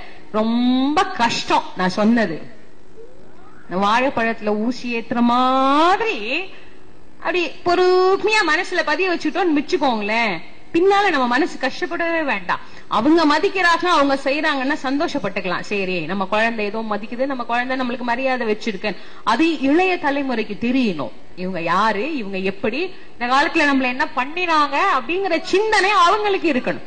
அதனாலதான் குழந்தைங்களை வளர்க்கும் போதே சொல்லி வளர்க்கணும். நான் உன்னை பெக்க எவ்வளவு கஷ்டப்பட்டேன், வளர்க்க எவ்வளவு கஷ்டப்பட்டேன். நிறைய பேர் சொல்றது இல்ல, வளர்க்கிறோம், எவ்வளவு காசு கேட்டாலும் கொடுக்குறோம். அவனுக்கு காசு அருமையும் தெரிய மாட்டேங்குது, அப்பா அம்மா அருமையும் தெரிய மாட்டேங்குது. ஏன் தெரியுமா? ஒரு சின்ன விஷயம் சொல்றேன். ஒருத்தர் இப்ப சென்னையில எல்லாம் காலையில எல்லாம் வாக்கிங் போறாங்க, நடைப்பயிற்சி தான் எல்லாம். காலையில யாரும் வீட்டுல இருக்கிறது இல்ல, ஒரு அரைக்கால் ட்ரௌசரை மாட்டிட்டு, ஒரு ஷூவை மாட்டிட்டு, ஒரு டிஷர்ட்டை மாட்டிட்டு, கட கட கட கடன், வயசு வித்தியாசமே கிடையாது, எல்லாம் ஓடுறவங்க ஓடுறாங்க, ஓடியாடுறாங்க, குதிக்கிறாங்க. பார்க்கல அவர் பாட்டுக்கு ஒருத்தர் தனியா நின்று சிரிச்சுக்கிட்டே இருக்கிறாரு. லாஃபிங் தெரபி. இந்த மாதிரி சிரிச்சுக்கிட்டே இருந்தீங்கன்னு வச்சுக்கோங்களேன், அந்த மாதிரி சிரிக்கணும்னு அவசியமே கிடையாது. இல்லாட்டி ரூமுக்குள்ள நின்று சிரிக்க விட்டுருவாங்க. இன்னும் கொஞ்சம் நாள்ல வரப்போது பாருங்க. இப்ப இல்ல, இப்ப வேடிக்கையா இருக்கும். இன்னும் ஒரு 4-5 ஆண்டுகள்ல வெளிநாட்டுல எல்லாம் இருக்கு, அமெரிக்காவில இருக்கு. ரொம்ப டென்ஷனான நீங்க ஹாஸ்பிட்டல் போனீங்கன்னு வச்சுக்கோங்களேன், அதுக்கே ஒரு வாரத்துக்கு முன்னாடி அப்பாயின்மெண்ட் வாங்கணும். அது அதை விட கொடுமை. அதுக்குள்ள டென்ஷனே போயிடும் நமக்கு. நீங்க அதுக்கப்புறமா ஹாஸ்பிட்டல் போனீங்கன்னா உங்களை கொண்டு ஒரு ரூம்ல விட்டுட்டு ஒரு கார்ட்டூன் படத்தையோ இல்ல ஒரு சிரிப்பான ஒரு படத்தையோ போட்டுட்டு வந்துருவாங்க. அரை மணி நேரம் அதை இருந்து பார்த்து சிரிச்சுட்டு வந்துட்டீங்கன்னா டென்ஷன் போயிடுச்சு, பிரஷர் குறையும். இது இன்னும் கொஞ்ச நாள்ல நம்ம ஊர்லயும் வந்துரும். அப்படி சிரிக்கிறதுக்கு இப்படி மாதிரி சிரிச்சுட்டு நல்ல சந்தோஷமா மருமகளை பார்த்தோன்னே உருன்னு மூஞ்சிய மாத்திக்காம, அதுக்கு ஒரு மூஞ்சி வரும் தெரியுமா? மருமகளை பார்த்தோன்னே ஒரு முகம், மாமியார பார்த்தோன்னே ஒரு முகம், மகளை பார்த்தோன்னே ஒரு முகம், எல்லாத்துக்கும் ஒரு முகம் இருக்கு. அப்படிலாம் இல்லாம எப்போதும் ஒரே முகமாகவே இருந்துட்டோம்னு வச்சுக்கோங்களேன், இந்த பிரச்சனையெல்லாம் கிடையவே கிடையாது. அது இந்த நடைப்பயிற்சி. ஒருத்தர் என்ன பண்ணுவாரு, ஒரு நாயோட நடப்பார். அது வெளிநாட்டுல இருந்து வாங்கின நாய் போல இருக்கு. அது ஏசி ரூம்லயே தான் இருக்கும். அது காலையில வாக்கிங் கூட்டிட்டு போயிட்டு அந்த நாய் இப்படி ஓரமா போய் எல்லாம் அதோட வேலையெல்லாம் முடிச்சுட்டு அது நாய் வந்துடும். அப்புறம் திருப்பி கூட்டிட்டு அவர் வீட்டுக்கு போவார். அவருக்கு ஒரு 85 வயசுல அம்மா. அந்த அம்மா பாவம் நடக்க முடியாது, ஒன்னும் முடியாது, படுத்த படுக்கையாவே இருக்கிறா. ஏசி ரூம், நர்ஸ் எல்லாமே இருக்கு. அதுல எல்லாம் ஒன்னும் குறைச்ச கிடையாது, எல்லாமே இருக்கு. அந்த அம்மா ராத்திரி 2 மணிக்கோ 3 மணிக்கோ பையனை கூப்பிடுறா. கண்ணா ராஜா, பக்கத்து ரூம்ல தான் பையன் இருக்கான். அவன் என்னன்னா, அம்மாவால பாத்ரூம் போக முடியல சாமி, கொஞ்சம் வந்து கை பிடிச்சு கூட்டிட்டு போட்டேன். அவன் என்ன பண்ணா, தூங்கிட்டு இருந்த நர்ஸை எழுப்பி, உன்னை என்னத்துக்கு சம்பளத்துக்கு வச்சிருக்கேன், பாத்ரூம் கூட்டு போ. அவன் போய் படுத்துட்டான். காலையில எழுந்து நாயை கூட்டிட்டு வாக்கிங் போறாரு. இந்த நாய் துணி இப்படி இப்படி இப்படி இப்படி சுத்துறா. இவரை வாக்கிங் முடிச்சுட்டு எல்லாரும் போயிட்டாங்க. அவர் ஃப்ரெண்ட் ஒருத்தர், என்னங்க நீங்க அப்பவே போவீங்களே, ஏன் இன்னும் வீட்டுக்கு போகாம நாயோட சுத்திட்டு இருக்கீங்க? அந்த சொன்னார், நாய் இன்னும் பாத்ரூம் போகல சார். நாய் பாத்ரூம் போனாதான் சார் நான் வீட்டுக்கு போக முடியும். உடனே இங்க இருந்து வெட்டினரி டாக்டருக்கு போன் பண்றாரு, சார் நான் இன்னும் பாத்ரூம் போல. அவரும் அங்க இருந்து கேள்வி கேட்கிறார், நேத்தி நாய் நைட்டு என்ன டயட் சாப்பிட்டுச்சு? அவனுக்கு என்ன தெரியும்? கொடுத்தது அதுக்கு ஒரு சர்வெண்ட் இருக்கான் வீட்டுல, அவனுக்கு உடனே போன் அடிச்சு, நீ நாய்க்கு நைட்டு என்ன கொடுத்த? அவன் இன்னும் கொடுத்த, அவன் போன லைன்ல இரு, அப்படியே டாக்டர் பேசுவார். அங்க இருந்து அப்படியே டாக்டருக்கு, டாக்டர் நைட் என்ன சாப்பிட்டுச்சு? பரவாயில்ல சார், கொஞ்ச நேரம் நாயை நடக்க வைங்க, எப்படியும் போயிடும், இல்லாட்டி எனக்கு கால் பண்ணுங்க, நான் 10 மணிக்கு வந்து நான் வீட்டுல பாக்குறேன். அந்த ஆளு அரை மணி நேரமா நடந்து முக்கி திணறி, ஒரு நாய் பாத்ரூம் போகலன்னு உனக்கு இவ்வளவு கஷ்டமா இருக்கு. ஆனா பெத்த தாய் ராத்திரி 2 மணிக்கு எழுந்து பாத்ரூமுக்கு போக கொஞ்சம் கைய பிடிப்பாட்னா நர்ஸை எழுப்பி விட்டு கூட்டிட்டு போற. ஏன் தெரியுமா? நாய் விலை கொடுத்து வாங்கியது உன்னுடைய சொத்து. நீ சம்பாரிச்ச காசு 50,000 1 லட்சமோ கொடுத்து இந்த நாயை வாங்கியிருக்காது, ஓன் சொத்து. தாய் ஓசியில தானே வந்தா, தாயையும் காசு கொடுத்து வாங்கிருந்தா பத்திரமா வச்சுக்கோ. இப்போ ஐயோ ₹1,00,000 கொடுத்து வாங்கின ப்ராப்பர்ட்டி ஆச்சு, பத்திரமா வச்சுக்கிட்டுமே, அது ஓசியில இருந்தது, அதோட அருமை தெரியல. அதன் தேவைகள் முடிந்து பல ஆண்டுகள் ஆனது. ஆனா நாயின் தேவைகள் இன்னும் முடியல. அதனால நமக்கு அதோட தேவை இன்னும் அவசியம். அப்படியே மனசு நினைச்சிட்டே இருந்ததுன்னு வச்சுக்கோங்களேன், அப்புறம் வாழ்க்கையில எதையும் அனுபவிக்கவும் முடியாது, எதையும் ரசிக்கவே முடியாது. வாழ்க்கைங்கிறது ரொம்ப எளிமையானது, கஷ்டமே இல்லை. எளிமையா எடுத்துக்கிட்டா, எதையுமே பெருசா எடுத்துக்காம அவ்வளவுதான் இதனுடைய தன்மை, இவங்க இவ்வளவுதான், இவங்களுக்கு இவ்வளவுதான் கெப்பாசிட்டி, இவங்க இப்படிதான் இருப்பாங்க, நம்மள மாதிரி நம்மள மாத்திக்காம நம்ம இருந்துகிட்டோம்னா நமக்கு நல்லது அப்படின்னு என்னைக்கு தோணுதோ அன்னைக்கு இந்த மனசுக்கு கிடைக்கும் பாருங்க ஒரு நிம்மதியான சந்தோஷம். அதுதான் உண்மையான சந்தோஷம். அந்த சந்தோஷம் எனக்கு எப்ப கிடைக்கும்னு, அதுக்குதான் பெரியவங்களுடைய ஒரு என்ன, அவங்களுடைய அட்வைஸ், அவங்க சொல்ற அறிவுரை, அந்த அறிவுரைகள் அவ்வளவு பெரிய விஷயம். ஒரு தேசத்துக்கு ராஜா, ஊரையே கட்டி காப்பாத்துறவன், சாம்ராட்ல பட்டம் வாங்கினவன், ஊர்ல இருக்கிற எல்லாம் வந்து நீதான் எங்களை விட பெரியவன் இப்பதான் காலில் விழுந்து கும்பிட்டு போயிருக்கா. அவ்வளோ பெரிய ராஜா வந்து கீழே உட்கார்ந்து தாத்தா கிட்ட கேட்கிறார், தாத்தா யாருக்கு தாத்தா நான் என் முதல் தாம்பூலத்தை கொடுக்க நீங்க சொல்லு. அவர் எவ்வளவு பெரிய ஆள் பாருங்க. அவர் சொல்லல, அவர் பக்கத்துல இருந்த வசிஷ்டரை கை காட்டி சொன்னார், வேதத்தை 4ஆக வகுத்த வியாச மகரிஷி உட்கார்ந்து இருக்கும் போது நான் சொல்லக்கூடாதப்பா, நீ அவர்கிட்ட போய் கேள். வியாசத்தை வந்து கேட்டார். வியாசர் சொன்னார், வேதமே யாரை பரமாத்மா என்று சொன்னதோ, சர்வம் விஷ்ணுமயம் ஜகத்துன்னு சொன்னது வேதம். அந்த கண்ணனே நண்பனா மைத்துனனா பல நிலையில இங்க உட்கார்ந்து இருக்கிறார். ஆக நீ கண்ணன் கிட்டையே போய் கேள், அவருக்கே உன்னுடைய முதல் தாம்பூலத்தை கொடு. கிருஷ்ண பரமாத்மாவை அழைச்சிட்டு வந்து ரத்தின சிம்மாசனத்தை உட்கார வச்சு, தங்க தாம்பாளத்துல ஒரு திருவடி எடுத்து வச்சு, அப்படி இந்த கமண்டலத்துல இருக்கிற தண்ணி அப்படி வார்க்கிற போது ஒருத்தன் எழுந்தான், ஏ தர்மா நிறுத்து முதல் தாம்பூலத்தை. நீ யாருக்கு கொடுக்கிற? எவ்வளவு பேர் இருக்கும் தெரியுமா? சூரன் குலத்தோர், குபேரன் குலத்தோர், பாதக பேரன் குலத்தோர், இவர்களை எல்லாம் விட்டு விட்டு ஆடு மாடுகளை மேய்த்தவன், வெண்ணையை திருடி தின்றவன், பெண்ணையே திருடி கொண்டு போன திருட்டு பயலுக்காக கொண்டு உன் முதல் தாம்பூலத்தை கொடுக்கிறாய். மன்னர்களாக எங்களுக்கு இது வெட்கம். இந்த சபையில நான் இருக்க மாட்டேன். முதலாக சபை நடைபெறுகிற போது சபையில் இருந்து வெளிநடப்பு செய்யலாம் என்கின்ற உத்தம கொள்கையை உலகுக்கு அறிமுகப்படுத்திய முதல் நல்லவன் யாருன்னா சிசுபாலன் தான். அவன் தான் முதல்ல வெளிநடப்பு பண்ணினார். நல்ல நேரத்துல பண்ணார் போல இருக்கு. இப்ப ஆரம்பிச்ச எந்த சபையா இருந்தாலும் 1/2 மணி நேரத்துல பாதி வெளியே தான் நிக்குது. வெளியில போய் நின்னவனாரு பேசாம நிக்கணும்ல, சாமியை திட்டிகிட்டே இருக்கா. சாமிய பொறுமையா, கடவுள் நாம பண்ற தண்டனைகள்லாம் உடனே தண்டனை கொடுத்துட மாட்டேன். அப்பப்பவே தண்டனை கொடுத்தாச்சுன்னு வச்சுக்கோங்களேன், நாமெல்லாம் வாழ்க்கையில தண்டனையே தான் அனுபவிக்கணும். அப்பப்ப என்ன பண்ணுவார், கொஞ்சம் மொத்தமா சேர்த்து எண்ணி இதுக்கு ஒண்ணு தனித்தனியா பிரிச்சுடுவார். அந்த மாதிரி சுவாமி ஏற்கனவே சத்தியம் பண்ணி கொடுத்திருக்கார், 100 பிழை பொறுப்பேன்னு இவன் தாய்க்கு. இப்ப 99 முடிஞ்சதும் சுவாமி ஒரு நோட்டீஸ் விட்டார், இங்க வேற 100 பிழை பொறுப்பேன்னு உங்க அம்மாவுக்கு சத்தியம் பண்ணதுனால நான் பேசாம உட்கார்ந்து இருக்கேன். இப்ப 99 முடிஞ்சு போச்சு. இன்னும் ஒரு முறை என்னை இகழ்வாயே ஆனால் உன் தலை உன் உடலில் இருக்காது. அவன் அதையாவது கேட்கணும். மறுபடியும் திட்டினா. சுவாமி சக்கராயுதத்தை விடுத்தார். அது வேலையை முடிச்சுட்டு வந்து சுவாமி கையில உட்கார்ந்துருச்சு. சிசுபாலன் மாண்டு போனான். முதல் தாம்பூலம் கொடுத்தாச்சு. வந்தவங்க எல்லாம் மரியாதை வாங்கினாங்க, எல்லாரும் போயிட்டாங்க, எல்லாருக்கும் சந்தோஷம். தர்மர் மட்டும் சோகமா உட்கார்ந்து. நாரதர் வந்தார். ஏன்பா தர்மா, இன்னும் வாங்குறதுக்கு உலகத்துல என்ன பட்டம் இருக்கு? எல்லா பட்டம் வாங்கிட்டேன், சாம்ராட்னே வாங்கிட்டேன், இன்னும் என்ன கவலை? எல்லாரும் சந்தோஷமா இருந்த இடத்துல சிசுபாலனுக்கு இப்படி நிகழ்ந்து விட்டது என்று எனக்கு ரொம்ப கவலையா இருக்கு. சிசுபாலன் மாண்டு போனதை நினைச்சு நீ வருத்தப்படுற, ஆனா நீ யோசிக்காம பண்ற ஒரு காரியத்தினால் உன் குலமே அழிய போகிறதே, அதை நினைத்து யாரு வருத்தப்பட போறது? சுவாமி என்ன சொல்றீங்க? ஆமா, நீ யோசிக்காம எடுக்கிற ஒரு முடிவு உன் குலத்திற்கே அழிவை ஏற்படுத்தும். அன்னைக்கு தூங்கினவர் தான் தர்மர், அதுக்கப்புறம் தூங்கவே இல்லை. இனிமே தம்பிமார்களை ஆலோசிக்காது எத்தனை முடிவும் எடுக்க மாட்டேன்னு. இந்த தூரத்து சொந்தம் எல்லாம் போயிடுச்சு, கிட்டத்து சொந்தம் கௌரவர்கள். அதுல பக்கத்துல இருந்த எல்லாரும் சொன்னாங்க, இந்த சபா மண்டபம் ஒண்ணு இருக்காமே, அருமையான மண்டபம், மயன் கைவண்ணம் என்னமா இருக்கு தெரியுமா, அற்புதமா இருக்கு, போய் பாப்போமா, நமக்கு என்ன வேற வேலை வெட்டி இல்லையா, இல்ல சும்மாதான் போய் பாப்போமே. சரிப்பா, எல்லாரும் கிளம்புறாங்க. இந்த தர்மருடைய சபை, ராஜசபையை பார்த்தாச்சு. அப்படியே வந்தா இந்த மண்டபம் என்ன அழகா இருக்கு. பார்த்தா எதிரில ஒரு குளம் இருக்கு. துரியோதன சொன்னா, அப்பவே சொன்னேன் இவங்க எல்லாம் முட்டா பையன், வீட்டுக்கு நடுவுல எவனோ குளத்தை கட்டி வச்சிருக்கான், எப்படிடா போறது? சுத்தி போ, வழி இல்ல, இப்படிதான் போகணும். அந்த பக்கம் வழி இல்ல, இப்படிதான் போகணும்.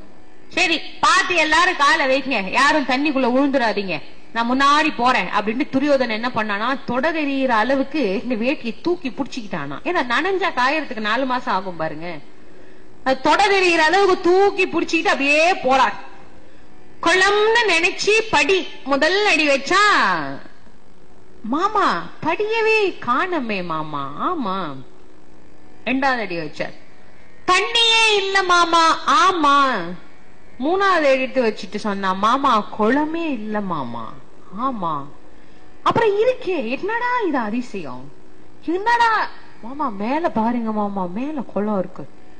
மேல குளம் இருக்கா? இல்ல, நிமிர்ந்து பார்த்தா மேல இருக்கு. தாமரை குளம் போல நவரத்தின கற்களாலே மேலே வடிவமைத்து கீழே நீரோட்டம் உள்ள பளிங்கு கல்ல பதிச்சு வச்சிருக்கான். அந்த பிம்பம் இங்க குளம் மாறி தெரியுது. என்ன அழகா கட்டி இருக்கான், எப்படி இருக்கு, நம்பவே முடியலையே, இப்படி கூடவா கட்ட முடியும்? இன்னும் கொஞ்சம் தூரம் போன அதே மாதிரி இன்னொரு குளம். துரியோதனன் சொன்னா, மாமா இதுல படியும் இருக்காது, தண்ணியும் இருக்காது, குளமும் இருக்காது, ஆனா குளம் மாதிரி இருக்கும். நம்மளை ஏமாத்துறதுக்குனே இந்த வேலை பண்றாங்க. இப்ப யாரும் துணியெல்லாம் எடுத்து தூக்கிக்காதீங்க, ஏன்னா அவங்க திரௌபதி நின்னு பாத்துக்கிட்டே இருக்கா, பக்கத்துல அந்த தடியம் பீமா வேற நிக்கிறாமாமா. அதனால நாம எல்லாம் வேகமா நடப்போம்னு நடந்து வந்தான் துரியோதன. அது நிஜமாகவே குளம், தண்ணீர் இல்லை என்று காலை வைத்தான். வழிக்கு பொத்துன்னு கீழே விழுந்துட்டான். விழுந்த உடனே திரௌபதி சிரிச்சா, தப்பே கிடையாது. விழுந்தா சிரிப்போம் தெரியுமா, நம்மளே சிரிப்போம். நம்ம விழுந்துட்டோம்னு வச்சுக்கோங்களேன், முதல்ல நம்மளே சிரிப்போம், அப்புறமா தான் சுத்தி பாப்போம் யாராவது நாம விழுந்ததை பாத்துட்டாங்களான்னு. குழந்தை மாதிரிதான் நம்மளும். குழந்தை நடப்போம், பொத்துன்னு விழும். விழுப்போ என்ன பண்ண, இப்படி பார்க்கும். அது பாக்குறத யாராவது பாத்துட்டாங்கன்னா அப்படியே கவுந்தடிச்சு படுத்துக்கும், அழுகும். யாரும் கவனிக்கலன்னா கொஞ்ச நேரம் பாக்கும், இந்த அம்மா வருவாளான்னு பாக்கும். பாட்டுக்கு வேலையை பார்த்துட்டு இருந்தா அதுவா எழுந்து இப்படி ஒரு தட்டி இப்படி ஒரு தட்டு தட்டி விட்டுட்டு அது பாட்டுக்கு போயிடும். இது இயற்கை. விழுந்தால் சிரிப்பது குழந்தை முதல் கிழவர் வரைக்கும் இயற்கையான விஷயம், தப்பே சொல்ல முடியாது. திரௌபதி சிரிச்சவ அதோட பேசாம இருந்திருக்கணும். அதுக்கப்புறமா ஒரு அநாகரிகமான வார்த்தை சொன்னாள். அப்பனுக்குத்தான் கண்ணு தெரியலன்னா இவன் கண்ணிருந்தும் குருடனாய் இருக்கிறானே. அந்த ஒரு வார்த்தை 18 குரோனி சேனைகளை அழித்தது. கொஞ்ச நஞ்சமா 39,36,600 பேர் மாண்டு போனார்கள். ஒரு அக்ரோனிக்கு 2,11,700 சேனை. அதுல தேர் 1, யானை 1, குதிரை 3, காலால் 5 இவைகள் கொண்டது ஒரு பத்தி. 3 கொண்டது குல்மம். குல்மம் 3 கொண்டது கனம், கனம் 3 கொண்டது வாகினி, வாகினி 3 கொண்டது பிரிதலை, பிரிதலை 3 கொண்டது சமோ, சமோ 10 கொண்டது அக்ரோனி. அப்படி ஒரு அக்ரோனிக்கு 2,18,700 சேனை. 18 அக்ரோனி சேனை அழிந்தது. ஏன்? திரௌபதி சொன்ன ஒரு வார்த்தை அழித்தார். அதுக்குதான் யாகாவாராயினும் நான் காக்க. அன்றைக்கு முடிவு செய்தான் துரியோதனன் எப்படியாவது அழிக்கணும்னு. மாமா நான் இப்பவே படைய திரட்டி உனக்கு ஒத்தடம் கொடுத்து எனக்கு கையெல்லாம் வலிக்குது. எத்தனை தடவை தான் சண்டைக்கு போவ, எத்தனை தடவை தான் அடி வாங்கிட்டு வருவ, வேற ஏதாவது? எனக்கு தெரிஞ்சது அது ஒண்ணுதான், வேற ஒண்ணும் தெரியாது. இப்ப இத்தனை தடவை நீ சொன்னீல, இந்த ஒரு முறை நான் சொல்றேன். ஒரே ஒரு முறை பாண்டவர்களை சூதாட இங்கு அழை. சூது போரில் நான் வென்று காட்டுகிறேன், நீ வேற தோத்துட்டு இருக்கிறதெல்லாம் கொடுத்துட்டீங்கன்னா அது நடக்காது. அது எப்படி நடக்காது நீ சொல்ற மாமா? 100 பேர் விளையாடுறீங்களா? நான் ஒருத்தர் இருக்கேன், நீங்க 100 பேர். நீங்க 100 பேரும் கேட்கிற எண்ணிக்கையை நான் என் பகடையில் விழ வைப்பேன். நான் கர்ண வந்தா நானும் கேட்கறது விழுமான்னார். நீ என்ன உங்க அப்பன் கேட்கறதும் விழுவா? உட்கார் விளையாடு. எல்லாரும் கேட்கிற எண்ணிக்கை விழுது. துரியோதனனுக்கு மாமா ஒரு முறை கூட பொய்க்கவில்லையே. இது என்ன அதிசயம்? அதிசயம் அல்லப்பா, இது என் ஆற்றல். அக்ஷய ரதம்னு ஒரு மந்திரம் உண்டு. அந்த மந்திரத்தை யார் பிரயர்த்தனம் பண்றாங்களோ அவங்க பகடையில என்ன கேட்கிறாங்களோ அது விழும்.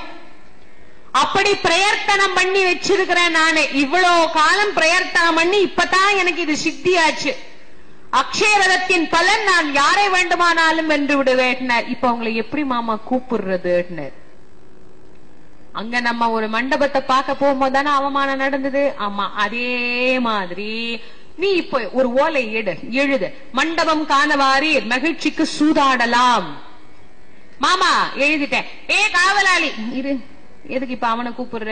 இல்ல இவனை கொண்டு கொடுத்துட்டு வர சொல்றேன். இவன் கொடுத்தாலாம் வரமாட்டான், நீ போடா. இங்க வா, நான் சொல்றத அவசரப்படாத, பொறுமையா கேள். இதை எடுத்துட்டு போய் உங்க அப்பாட்ட கையெழுத்து வாங்கிட்டு வா. எங்க அப்பா கையெழுத்து போட மாட்டேன்னு பாரு. என்ன அப்படிதான் சொல்லுவாரு. சொன்னாதான் அப்பா. அப்புறம் உடனே போட்டு கொடுத்துருவாரு. அவர்கிட்ட நான் செத்து போயிடுவேக்கு மிரட்டு, உங்க அப்பா கையெழுத்து போட்டுறாரு. நேரா போனார். அவரு கண்ணு தெரியாது பாவம். பையன் எது கொடுத்தாலும் கையெழுத்து போடுவார். அன்னைக்குன்னு பார்த்து மகனே படிச்சு காட்டுன்னு அவன் உண்மையதான் படிச்சான். மண்டபம் காணவாரி மகிழ்ச்சிக்கு சூதாடலாம். மகனே இது வேண்டாம், வேற ஏதாவது. அப்பா ஆரம்பத்துல இருந்து உங்க கூட எனக்கு இதே பிரச்சனை. சொத்தை பிரிக்காதன்ன பிரிச்ச, அவங்கள கூப்பிடாதன்ன கூப்பிட, தனியா குடுக்காதன்ன கொடுத்த. இப்ப நான் சொல்றத நீ கேட்கல, நானா செத்து போயிடுவேன். மகன் மீது இருக்கிற பாசம் கையெழுத்து போட்டார். கையெழுத்து வாங்கிட்டு வந்துட்டு இப்ப என்ன பண்ணணும்னு யார்கிட்ட கொடுத்து அனுப்புறது? இரு, இந்த அரண்மனையிலேயே வேலை வெட்டி இல்லாம தின்னுட்டு ஒருத்தன் தூங்கி எந்திரிக்கிறான் பாரு, உங்க சித்தப்பன். அவனை கூப்பிடு. யாரு? விதுராழ்வார். அவர் வந்து வாங்கி பார்த்த மண்டபம் காணவாரீர் மகிழ்ச்சிக்கு சுதன். மகனே சூது பெரும் தீது, சூதும் வாதும் வேதனை செய். மகனே இது வேண்டாம், நீ வேற ஒரு ஓலை எழுது. தர்மன்னா உன் சொத்தையெல்லாம் எனக்கு கொடு என்று எழுத. அடுத்த வினாடி சிரிச்ச முகத்தோட கொடுத்துட்டு போவான். ஏன்னா தர்மன் நல்லவன். அப்பா சொன்னா, எனக்கு புத்தி சொல்ற வேலையை இதோட நிப்பாட்டிரு. உனக்கும் உன் சுற்றத்துக்கும் உண்டையும் வாழ்வும் நாளும் இங்கே வைக்கின்ற நேயமெல்லாம் அங்கே. உன்னை சொல்லி குற்றம் இல்லை, என்ன இருந்தாலும் நீ தாசி வயிற்றில் பிறந்தவன் தானே. அவர் தாதி வயிற்றில் பிறந்தவர். அவன் மாத்திட்டான் கதையவே. தாசி வயிற்றில் பிறந்தவன், அதுக்கு மேல நல்லவர். அங்க இருப்பாரா? அவர் கிளம்பிட்டார். தர்மத்தை கொடுத்ததும் தர்மர் சிரிச்சாரா. சூதாடுவதற்கு என்ன போய் அழைச்சானா? தப்பு பண்றது கூட தராதரம் வேணுமே, என்ன போய் கூப்பிட்டானு. சரி, நான் என் தம்பிமார்களை ஆலோசித்து விட்டு வருகிறேன். வந்திருக்கு, என்ன பண்ணலாம்? உடனே எழுந்தான் பீமன். இப்பவே போய் கதையை எடுத்துட்டு அவன் மண்டைய 2 உடைச்சிட்டு நான் வந்துடுறேன். உனக்கு எப்பவுமே கோவம் தான், நீ நிதானமா யோசிக்க மாட்டேன். உட்கார். அர்ஜுனா நீ என்ன சொல்ற? அண்ணா, முன்பின் அறிமுகம் இல்லாதவனை நம்பக்கூடாது, பல காலம் பழகியவனை நம்பாமல் இருக்கக்கூடாது. யாருன்னே தெரியாது, புதுசா ஒரு கம்பெனி ஆரம்பிப்பான். 4 சேரை போட்டு ஏசி ரூமை போட்டு, சார் எங்க கிட்ட வந்து டெபாசிட் பண்ணுங்க, ஆயுசு முழுக்க உங்க தலைமுறையே உட்கார்ந்து சாப்பிடும். 4 வருஷம் கழிச்சு நீங்க கொடுத்தது 4 மடங்கா உங்களுக்கு திருப்பி தருவோம்.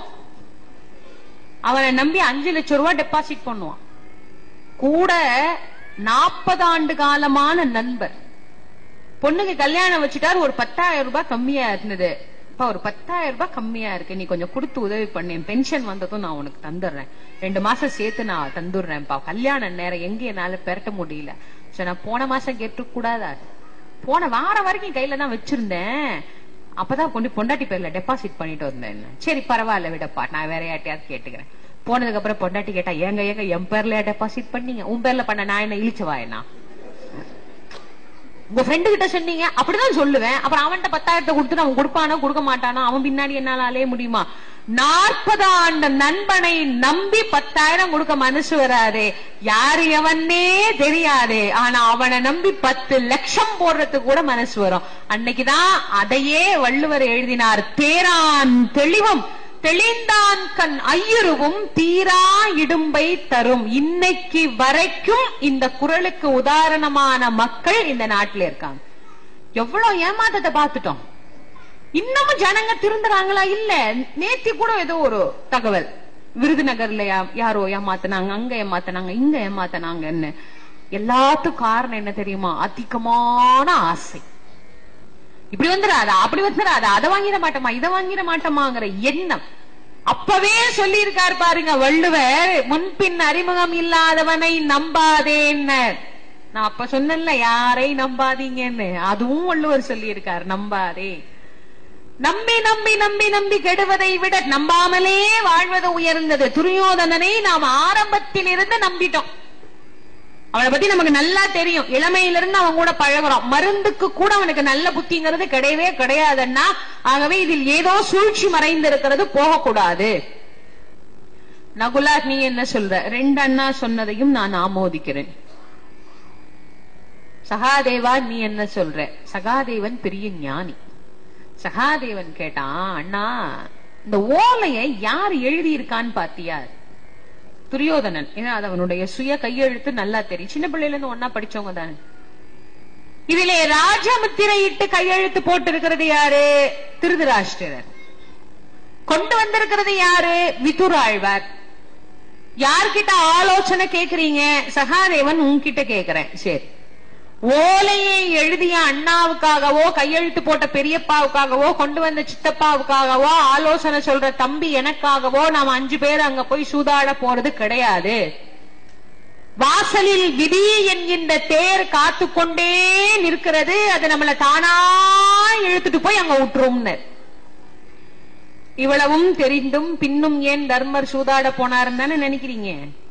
தர்மர் என்ன தெரியுமா நினைச்சாரு? எங்க சூதாட போகாம இருந்தே, அதனால துரியோதனனுக்கு கோபம் வந்தே, அதனால அவன் சண்டை போட வந்தே, அவனை நாம கொண்டுட்டா என்ன பண்றது? சண்டை வரக்கூடாதுன்னு போனார். அதனாலேயே வந்தது சண்டை. அங்க போனா அந்த மண்டபம் எல்லாம் பார்த்துட்டு அவன் முன்னாடியே எல்லாம் தயார் பண்ணிட்டான். முத நாளே சமயக்காரனை கூப்பிட்டு சொல்லிட்டான், நாளைக்கு நான் எல்லாரும் இருக்கும்போது சபையில கூப்பிட்டு கேட்பேன், அப்போ சமையல் ஆச்சான்னு கேட்பேன், இன்னும் 1 மணி நேரம் ஆகும்னு நீ சொல்லணும், சரியா? சரி மகாராஜா.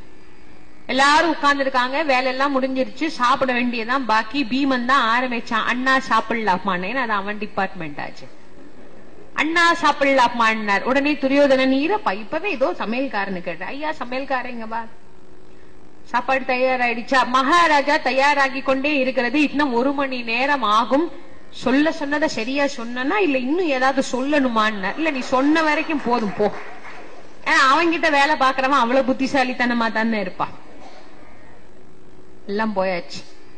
இப்ப என்ன பண்ணலாம்? கொஞ்ச நேரம் உட்கார்ந்தே எல்லாரும் பகவான் நாமா சொல்லலாமா? நம்ம என்ன வயசான கிழங்கட்டையா உட்கார்ந்து பஜனை பண்றதுக்கு? வேற இல்ல ஏதாவது இந்த கதை சொல்ற பிரவர்ச்சனம் பண்ற சொற்பொழிவாளர்கள் யாராவது இருந்தா ஏதாவது ஒரு கதை சொல்லி கேட்பான்னா. அவங்க எல்லாம் நவராத்திரி பங்கனுக்காக எல்லாம் ஊருக்கு போயிட்டாங்க, ஒருத்தரும் ஊர்ல இல்ல. சரி, நடன மாதர்கள் அவங்க எல்லாம் வெக்கேஷனுக்கு ஊட்டி சிம்லா எல்லாம் போயிட்டாங்க. இல்ல கொஞ்ச நேரம் விளையாடலாமா? உச்சி வெயில்ல விளையாடினா வேர்த்து கொட்டும். துரியோதனா, நீ ஏதோ ஒண்ணு முடிவு பண்ணிட்ட, அதனால எங்க முடிவெல்லாம் நீ கேட்க மாட்ட. என்ன பண்ணலாம் நீயே சொல்லு. சூது போர் செய்யலாம். எவ்வளவோ சொன்னார், கேட்கல, உட்கார்ந்தாச்சு. தர்மர் அமர்ந்தார். துரியோதனன் சொன்னா, அண்ணா நான் பந்தய பொருளை வைக்கிறேன், எனக்கு பதிலாக எங்க மாமா சகுனி பகடைய உருட்டுவாரு. சரி, சகுனி அமர்ந்தார், இங்க தர்மர் அமர்ந்தார். முதலாக கிருஷ்ண பரமாத்மா கொடுத்த ஒரு முத்து மாலை அப்படி கழட்டி வச்சார். அக்ஷய ரதத்தின் பலனால் சகுனி அந்த முத்து மாலையை வென்று கொண்டான்.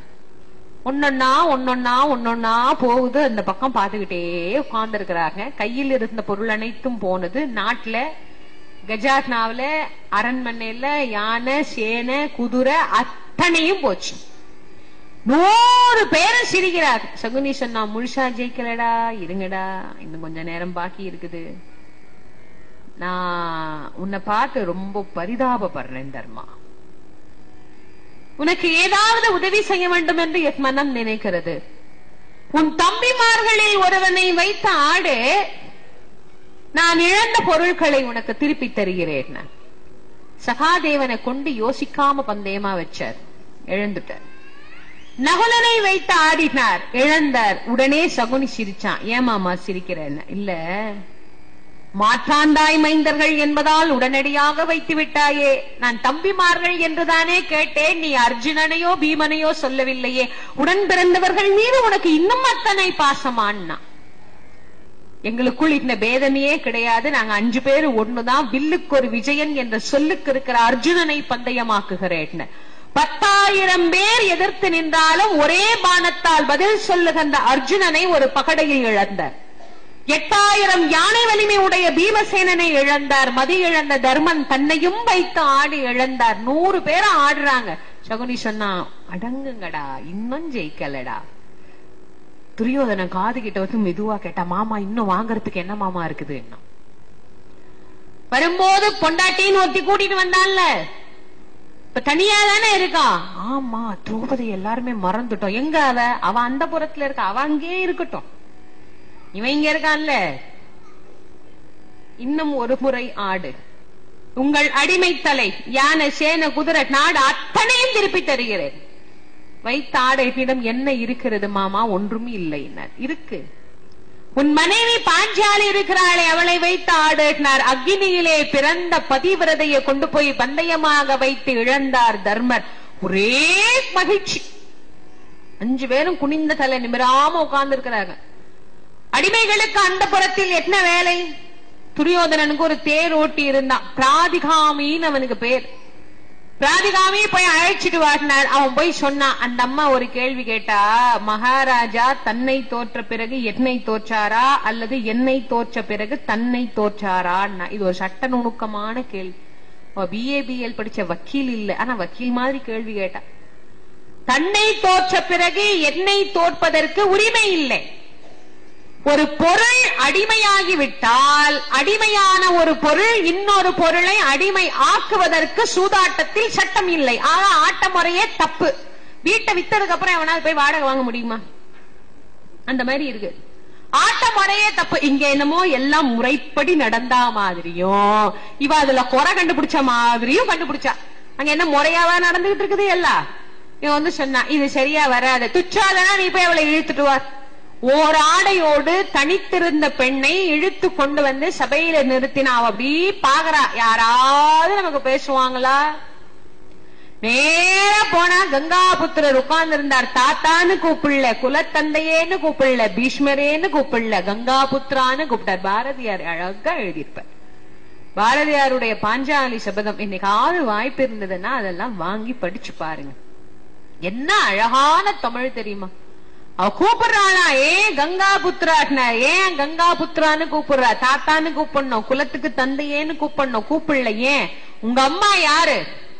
தன்னில் மூழ்கியவனின் பாவத்தை எடுத்துக்கொண்டு அவனுக்கு புண்ணியத்தை கொடுக்கிற ஒரு பெரிய புண்ணியவதி வயிற்றுல பிறந்த நீ இப்படி ஒரு பாவகாரியத்தை பார்த்துக்கிட்டு இருக்கலாமான்னு கேட்டா. கங்காபுத்திரா, இது நியாயமா? அவரு பாரதியார் தான் எழுதுவார், பேய் ஆட்சி செய்யும் போது பிணம் தின்னும் சாத்திரம்னு.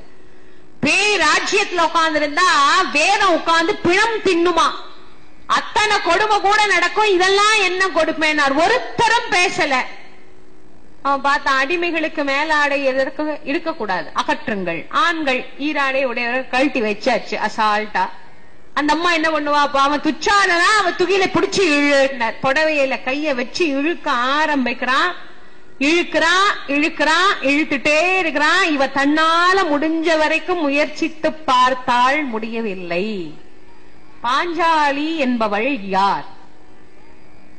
பஞ்சபாண்டவர்களின் மனைவி, அக்னியில் பிறந்தவள், பாஞ்சால தேசத்தில் இருந்தவள். இந்த கதையினுடைய நாயகி. இவ்வளவும் நமக்கு தெரியும். ஆனா அவள் அல்ல. அவ பாஞ்சாலி யாரு?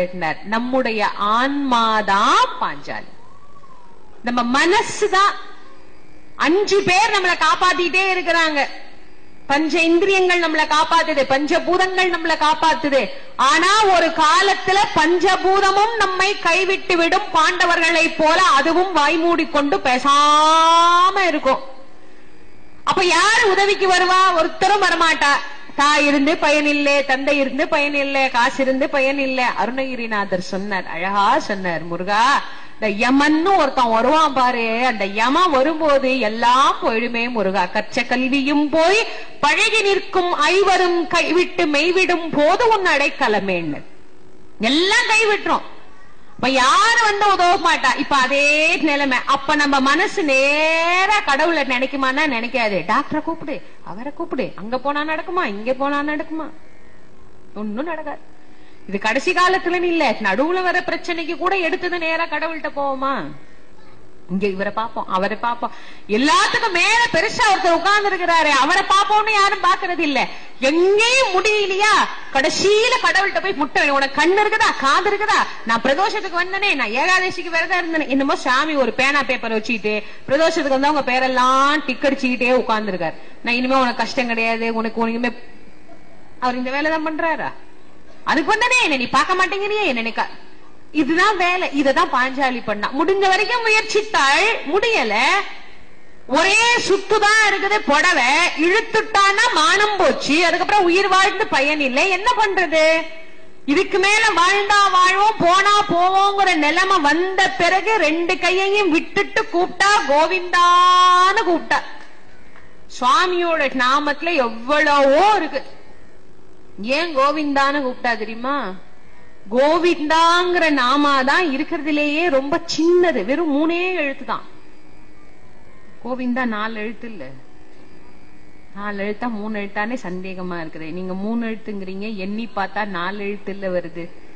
4 எழுத்து வர்ற மாதிரி இருக்கும், ஆனா 4 எழுத்து கிடையாது, 3 எழுத்து தான். தமிழ்ல எதை எண்ணினாலும் புள்ளி வச்ச எழுத்துக்கு எண்ணிக்கையில் இடம் கிடையாது. நீங்க எதை வேணாலும் எண்ணுங்க. எது தமிழ்ல எழுதி எண்ணினீங்கனாலும் எண்ணிக்கையில் புள்ளி வைத்த எழுத்துக்களுக்கு இடமே கிடையாது. இசையை நிரப்பும் அசை சொற்களானபடியால் எண்ணிக்கையற்ற சொற்கள்னு இலக்கணத்திலே இருக்கு. அதனால அதெல்லாம் சேராது. அப்படி சேர்த்தீங்கன்னா எத்தனை எழுத்து? 3 எழுத்து. நமக்கு 5 எழுத்தையோ 8 எழுத்தையோ சொல்றதுக்கு நேரம் இல்ல. புடவை போயிடுச்சு. ஒரு சுத்துதான் இருக்கு. 8 எழுத்து சொல்றதுக்குள்ள இழுத்துருவானோன்னு பயம். 3 எழுத்து சொல்லிட்டா வேகமா வந்துருவாரேன்னு கோவிந்தா. ஏன் அந்த 3 எழுத்து சொல்லணும்? வேற 3 எழுத்து சொல்லலாமே. கோவிந்தான்னா என்ன அர்த்தம் அப்படின்னா, கஷ்டத்தை திரும்ப தராதவன் அர்த்தம். கோவிந்தான்னா என்ன அர்த்தம்னா திரும்பாதுன்னு அர்த்தம். பொதுவா ஒருத்தர் கடன் கொடுத்தோன்னு வச்சுக்கோங்களேன், கோவிந்தான்னா திரும்பாதுன்னு அர்த்தம். இவன் ஏன் தெரியுமா கோவிந்தான்னா, பட வேண்டிய கஷ்டமெல்லாம் நான் பட்டுட்டேன், இனிமேல் என்னால கஷ்டப்பட முடியாது, கஷ்டத்தை திரும்ப என்கிட்ட தராதேங்கிறதுக்காக கோவிந்தான்னு கூப்பிட்டா. சுவாமி கொடுத்தார், லட்சோப லட்சம் புடவை கொடுத்தார். கோவா colour, Muscat colour, gulkand colour, ஒத்த பார்டர் போட்டது, ரெட்ட பார்டர் போட்டது, திருப்பவனம் பட்டு, காஞ்சிபுரம் பட்டு, ஆரணி பட்டு, விதவிதமா கொடுத்தார். சபையே நடுங்கியது. இழுத்தவன் மயங்கி கீழே விழுந்தான். நமக்கு இது வரைக்கும் போதும். இங்க உள்ள வாங்க கொஞ்சம். சாமி புடவை மட்டும்தானே கொடுத்தார். அப்படியே நின்னுக்கோங்க. ஒரு யானை கூப்பிட்டுச்சு. ஆதி மூலமே அழைச்சது ஒரு யானை. சுவாமி என்ன பண்ணாராம், தோல்ல இருந்த அங்கவஸ்திரம் விழுந்தது கூட தெரியாம ஓடி வந்தாராம்.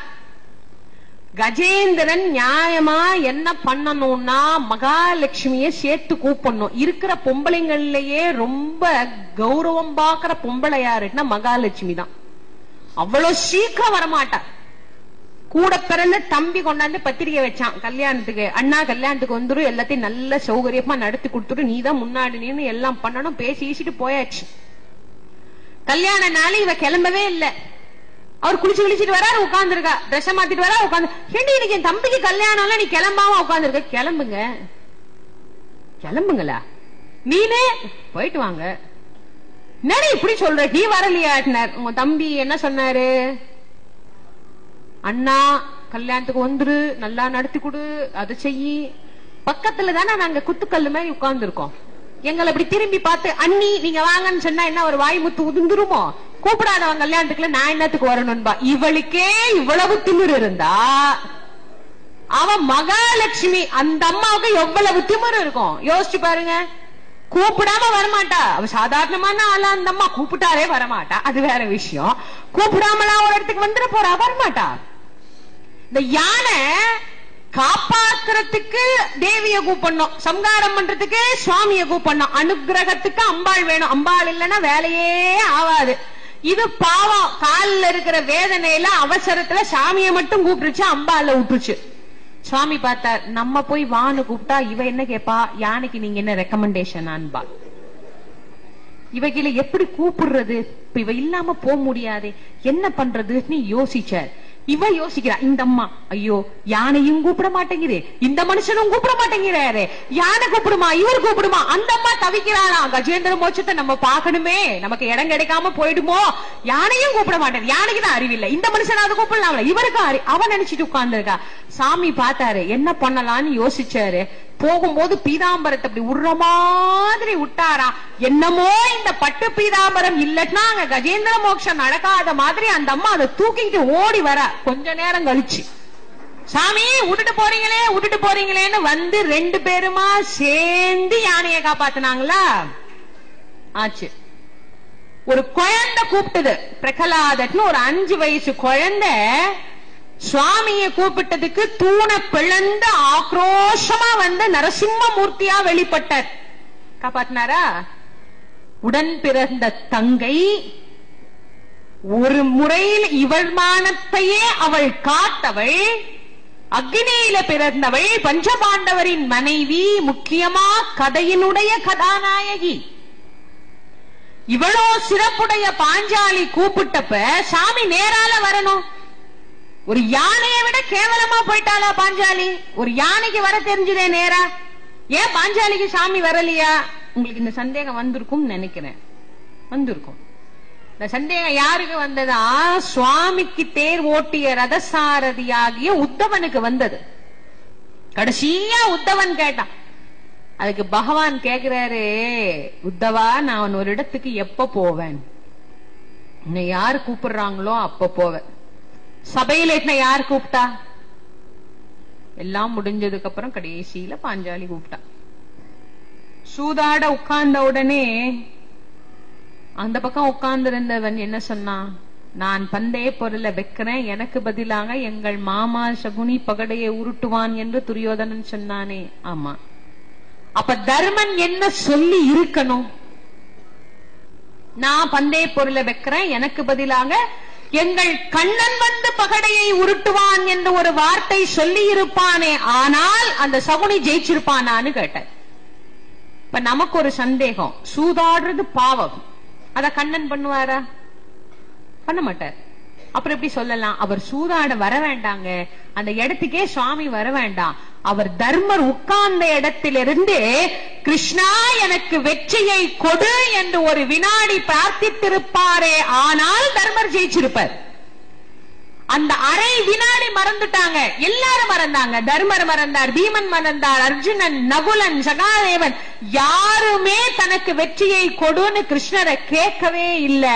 அரை வினாடி இறைவனை மறந்ததன் விளைவு 12 ஆண்டு வனவாசம், ஓராண்டு அஞ்ஞான வாசத்தை அனுபவித்தனர். இனிமே கடவுளை எப்ப நினைக்குங்கிறது உங்கள் சாய்ஸ். மாணிக்க வாசகர் சொன்னார், இமைப்பொழுதும் என்னெஞ்சில் நீங்காதான் தாழ்வாழ்க. சுவாமி நேரா வந்தால் என்ன நடந்திருக்கும்? வெறும் புடவையை மட்டும் கொடுத்து விட்டு போயிருக்க மாட்டார். சூத ஆடினவர், உட்கார்ந்தவன், பார்த்தவன், வாயை மூடிட்டு பேசாம இருந்தவன், சபையில இருந்த எல்லாரையும் கொன்னிருப்பர். பாண்டவர்களை முக்கியமாக கொன்னிருப்பர். எங்க நாம போய் திரௌபதியின் மாங்கல்யத்துக்கு ஆபத்தை ஏற்படுத்தி விடுவோமோ என்று போகாது தன்னை அடக்கி கொண்டு ரொம்ப கஷ்டப்பட்டு உட்கார்ந்து இருந்தார் சுவாமி. ரொம்ப கஷ்டப்பட்டார். போகக்கூடாதுன்னு வைராகியமா இருந்தாரா திரௌபதியை காப்பாத்தணுங்கிறதுக்காக. ஏன்? தன்னை நம்பி வந்தவர்களின் வாழ்க்கையில் எந்த தொல்லையும் இருக்காது அவர்களை வாய்க்க வேண்டும், குறைவின்றி வாழ வைக்க வேண்டும் என்பது அவருடைய எண்ணம். அதனால கிருஷ்ண பரமாத்மா காப்பாற்றின அந்த பாரதம், நீங்க முழுக்க முழுக்க முழுக்க நீங்க பாரதத்தை சிந்திச்சீங்கன்னா அது ஒரு ஆச்சரியமான விஷயம். கீதா உபதேசம் சொல்லவே வேண்டாம். அழகா அந்த கீதா சாரத்திலேயே சுவாமி எது நடந்ததோ அது நன்றாகவே. அதுல ஒரு நாள் ஒரு அம்மா என்கிட்ட சந்தேகம் கேட்டார். சுவாமி சொன்னா இருக்காதீங்க, இன்று எது உன்னுடையதோ அது நாளை மற்றொருடையது, அது எப்படிங்க? என்ன இதுல என்னம்மா உங்களுக்கு சந்தேகம்? இல்ல இந்த வீடு என்னுடையது, நாளை மற்றொருடையது, இந்த உங்களுக்கும் வந்திருக்குது போல இருக்கு, எல்லாரும் தனித்தனியா சிரிக்கிறீங்களே. அந்த அம்மா என்கிட்ட கேட்டுட்டு சிரிச்சா, நீங்க எல்லாம் நான் கேட்கறதுக்கு முன்னாடியே சிரிச்சிட்டீங்களே, வந்திருக்கு போல இருக்கு. இந்த மனைவி என்னுடையவள், அப்ப நாளை அந்தம்மா அப்படிதான் கேட்டேன். இந்த கணவன் என்னுடையவர், அப்ப நாளைக்கு நான் சொன்னேன் அதுவும் மற்றொருடையவர். என்னம்மா இப்படி சொல்றீங்க? நான் சொல்லலைங்க, கிருஷ்ண பரமாத்மா சொல்லியிருக்காருங்க, எல்லாமே மாறிடும். அது எப்படி மாறினார்? இருங்க உங்களுக்கு ஒரு குட்டி கதை சொல்றேன். ஒரு அப்பா அம்மா ஒரு பையனுக்கு கல்யாணம் பண்ணினாங்க. புது மருமக வீட்டுல ஒரு வீடு கட்டுவோன்னு பிளான் பண்றாங்க. எல்லாரும் பிளான் பண்ணும்போது இது நம்ம வாயை வச்சுட்டு சும்மாவே இருக்க மாட்டா. தம்பி அதை இங்க வையே, இதை இங்க வையே, இதை இப்படி மாத்து, இது இத்தனை அடிக்கு போடு, அதை அத்தனை அடிக்கு போடு. அந்த மருமக உள்ளேன்னு வந்து சொன்னா, மாமி உங்க பையன் என்ன படிச்சிருக்கிறாரு? இன்ஜினியர் தான், அவருக்கே கட்ட தெரியுமே, அப்ப அவரே அழகா கட்டுவாரு, நீங்க பேசாம இருங்க, அவர் புத்திசாலி, அவர் திறமசாலி, அவருக்கு எல்லாம் தெரியும், நீங்க சௌகரியமா அப்படி ஈஸி சேர்ல சாஞ்சிட்டு உட்காந்துருங்க, உங்க பையன் எல்லாத்தையும் நல்லா அழகா கட்டி உங்களுக்கு வீட்டுல கொண்டு சௌகரியமா நம்மள உட்கார வச்சிருவாருன்னு. அதே கணவன் மனைவி, அவங்களுக்கு ஒரு பையன், அந்த பையன் படிச்சு அவன் ஒரு வீடு கட்டுறான். அப்ப இந்த இன்ஜினியர் அப்பா வாயை வச்சுட்டு சும்மா இருக்க மாட்டாரு. இந்த பீமை இப்படி நகத்தா, அதை அப்படி நகத்தா, அதை இப்படி போடு, இதை இப்படி போடு. அதே பொண்டாட்டி உள்ள இருந்து வருவா, உங்களுக்கு ஒண்ணும் தெரியாது, நீங்க வாயை மூடிட்டு பேசாம இருங்க, என் பையன் இப்ப இன்ஜினியர் புதுசா படிச்சிருக்கான், அவனுக்கு எல்லாம் தெரியும், அவன் புத்திசாலி தானே, அவன் பாத்துக்குவான், நீங்க பேசாம இருங்க. அன்றைக்கு உன்னுடைய மனைவியாக பேசியவள் இன்றைக்கு இவனுக்கு தாயாக மாறி போனாள். முடிஞ்சு போச்சு. எது உன்னுடையதோ அது நாளை மற்றொருடையது. இன்னைக்கு அவ தாயாவே இருப்பான்னு நினைக்கிறீங்களா? கிடையாது. நாளைக்கு பேரப்புள்ள ஒரு வேலை பண்ணா அதே கிழவி நடக்க முடியாம நடந்து வந்து சொல்லுவா, உங்க அப்பனுக்கும் புத்தி கிடையாது, உங்க தாத்தனுக்கும் புத்தி கிடையாது, பேராண்டி நீ என் தங்கம், நீ செய் ராஜா அன்பா. அப்போ இதுதான் உண்மை. அதான் பகவான் சொன்னார், இந்த எது உன்னுடையதோ அது நாளை மற்றொருடையது. கிருஷ்ண அவதாரத்தினுடைய நோக்கமே என்ன தெரியுமா? நம்மளை தெளிவுபடுத்துறது தான். பகவான் அவதரித்தது நோக்கமே நம்மள தெளிவாக்கணும், குழம்பாத தெளிவாக எது என்ன, யார் என்ன, ஏன் வந்தோம், எதுக்கு வந்தோம், பூமினா என்ன, இதுல உறவுனா என்ன, சொந்தம்னா என்ன, ஏன் இருக்கிறோம், இத்தனையும் தெளிந்து விட்டால் மனிதர்களுக்கு குறை என்பதே வாழ்க்கையில் இருக்கவே இருக்காது. தெளியாத வரைக்கும் குறை உண்டு. தெளிந்து விட்டது என்று சொன்னால் அது குறையாகவே மனிதனுக்கு தோன்றாது. அதனால் தான் மனிதனின் வாழ்க்கையை தெளிவுபடுத்தக்கூடிய ஒரு அற்புதமான விஷயத்தை கிருஷ்ண பரமாத்மா மிகச் சிறப்பாக தன்னுடைய ஒவ்வொரு அவதாரத்துல காட்டினாலும் தன்னுடைய கிருஷ்ண அவதாரத்துல மிக சிறப்பாக காட்டி இருக்கிறார்.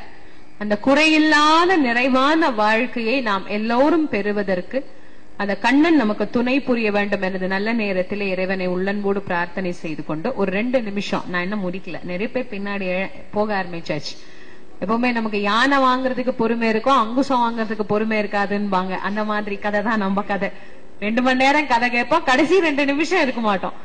அதனால இந்த நிகழ்வுகள் எல்லாவற்றையும் மிக சிறப்பாக இந்த அமைப்பின் மூலம் ஏற்பாடு செய்து மிக ஒவ்வொரு நாளும் 8ஆம் தேதியிலிருந்து நான் வந்ததுமே கேட்டேன், நவராத்திரி நிகழ்ச்சி நீங்க என்ன நவராத்திரி துவங்குறதுக்கு முன்னாடியே ஆரம்பிச்சுட்டீங்களே, நவராத்திரி இன்னையில இருந்து எனக்கு நவராத்திரி நிகழ்ச்சி ஆரம்பம். இன்னையில இருந்து நவராத்திரி எப்போ 26ஆம் தேதி வரைக்கும் வெறும் நவராத்திரி நிகழ்ச்சிகள் தான். முன்னாடியே ஆரம்பிச்சுட்டீங்களே அப்படின்னு சொன்னார். எல்லார் வீட்லயும் கொலு வச்சிருவாங்க, அப்புறம் சாயந்தர நேரத்துல பெண்கள் வரமாட்டாங்க, அவங்க எல்லாரும் வரணும், அப்புறம் அவங்க வீட்டுக்கு போகணும் இவங்க வீட்டுக்கு போகணும்ன்ற வேலை இருக்கும் அப்படின்னு.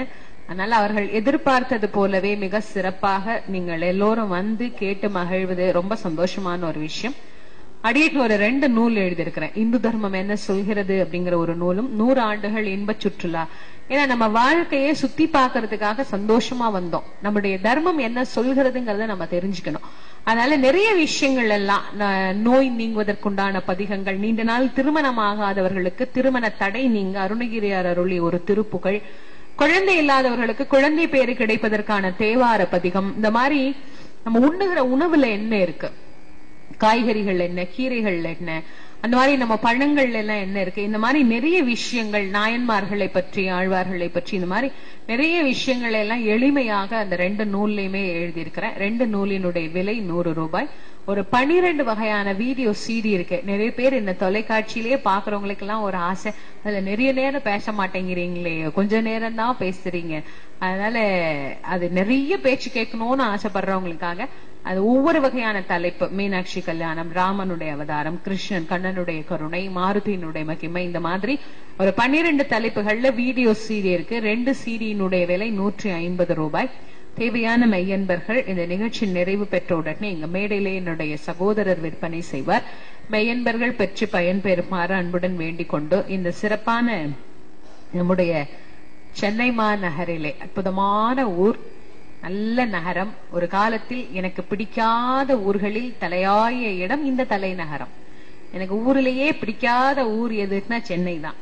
எனக்கு பிடிக்கவே பிடிக்காது. ஏன்னா இந்த சத்தம், தூசி. நான் சென்னையில இன்டர்நேஷனல் ஏர்போர்ட்டுக்காக மட்டும்தான் ஒரு காலத்துக்கு வருவேன். இறங்கின உடனே காரையோ பஸ்ஸையோ ட்ரெயினையோ பிடிச்சு கடகடன்னு எனக்கு மதுரைக்கு போய் சேர்ந்தாதான் ஊர்ல இருக்கிற மாதிரியே இருக்கும். அதனால சென்னையில இருக்கவே பிடிக்காது. எதையும் அதிகமாக விரும்பவும் கூடாது, அதிகமாக வெறுக்கவும் கூடாது. எதையெல்லாம் நான் வெறுத்தேனோ அந்த சென்னையிலேயே இன்று என்னுடைய வாழ்க்கை அமைந்து விட்டது. என்னுடைய கணவர் சென்னையானபடினாலே நானும் சென்னைக்கே இப்ப எனக்கு எந்த ஊருக்கு போனாலும் எப்படா சென்னைக்கு போவோம் அப்படின்னே தோணும். நல்ல அருமையான ஊர். நான் அப்புறமா தான் சென்னையை பத்தி நிறைய ஆராய்ச்சி பண்ணேன். வள்ளலார் பாடினார் தர்மமிகு சென்னையில் அப்படின்னு. அவர் வேற எந்த ஊருக்குமே தர்மமிகுன்னு சொல்லவே இல்லை தெரியுமா. அந்த கன்சாமி கோயில் உட்கார்ந்தா எழுதினார். கந்தகோட்டமே நிறைய பேருக்கு தெரியறது இல்ல. சென்ட்ரல் பக்கத்துல இருக்குது கந்தகோட்டம். கந்தகோட்டம் எப்படி போறதுக்குன்னு நான் அன்னைக்கு ஒரு நாள் ஒருத்தட்ட கேக்குறேன், அது எனக்கு தெரியவே தெரியாது. கன்சாமி கோயில் தெரியுமா? அது இருக்குது. என்ன அது கந்தகோட்டம்னு வள்ளலார் பாடி இருக்காரு. ஒரு புண்ணியமான தலம் சென்னை மாநகரம். இந்த அற்புதமான தர்மமிகு சென்னையில நிறைய தர்மவான்கள், நல்ல மனம் உள்ளவர்கள், அதுக்கு மேல எங்களை மாதிரி ஆளுக்கெல்லாம் தேவையான விஷயம் நல்ல ரசிகர்கள் நிறைந்தது சென்னை மாநகரம். எனக்கு அதுல எந்த விதமான சந்தேகமும் இல்லை. நல்ல அருமையான ரசிகர்கள், அரங்கு நிறைந்து வழிந்து இருப்பதற்கு இடமின்றி கால் கடுக்க நின்று கேட்கிறார்கள். எனக்கு ரொம்ப சந்தோஷம். வள்ளுவர் சொன்னார், கற்க கசடர கற்பவை கற்றப்பின். அவங்க எல்லாம் திருக்குறள் படிச்சவங்க, நின்னே கதை கேட்கறாங்க.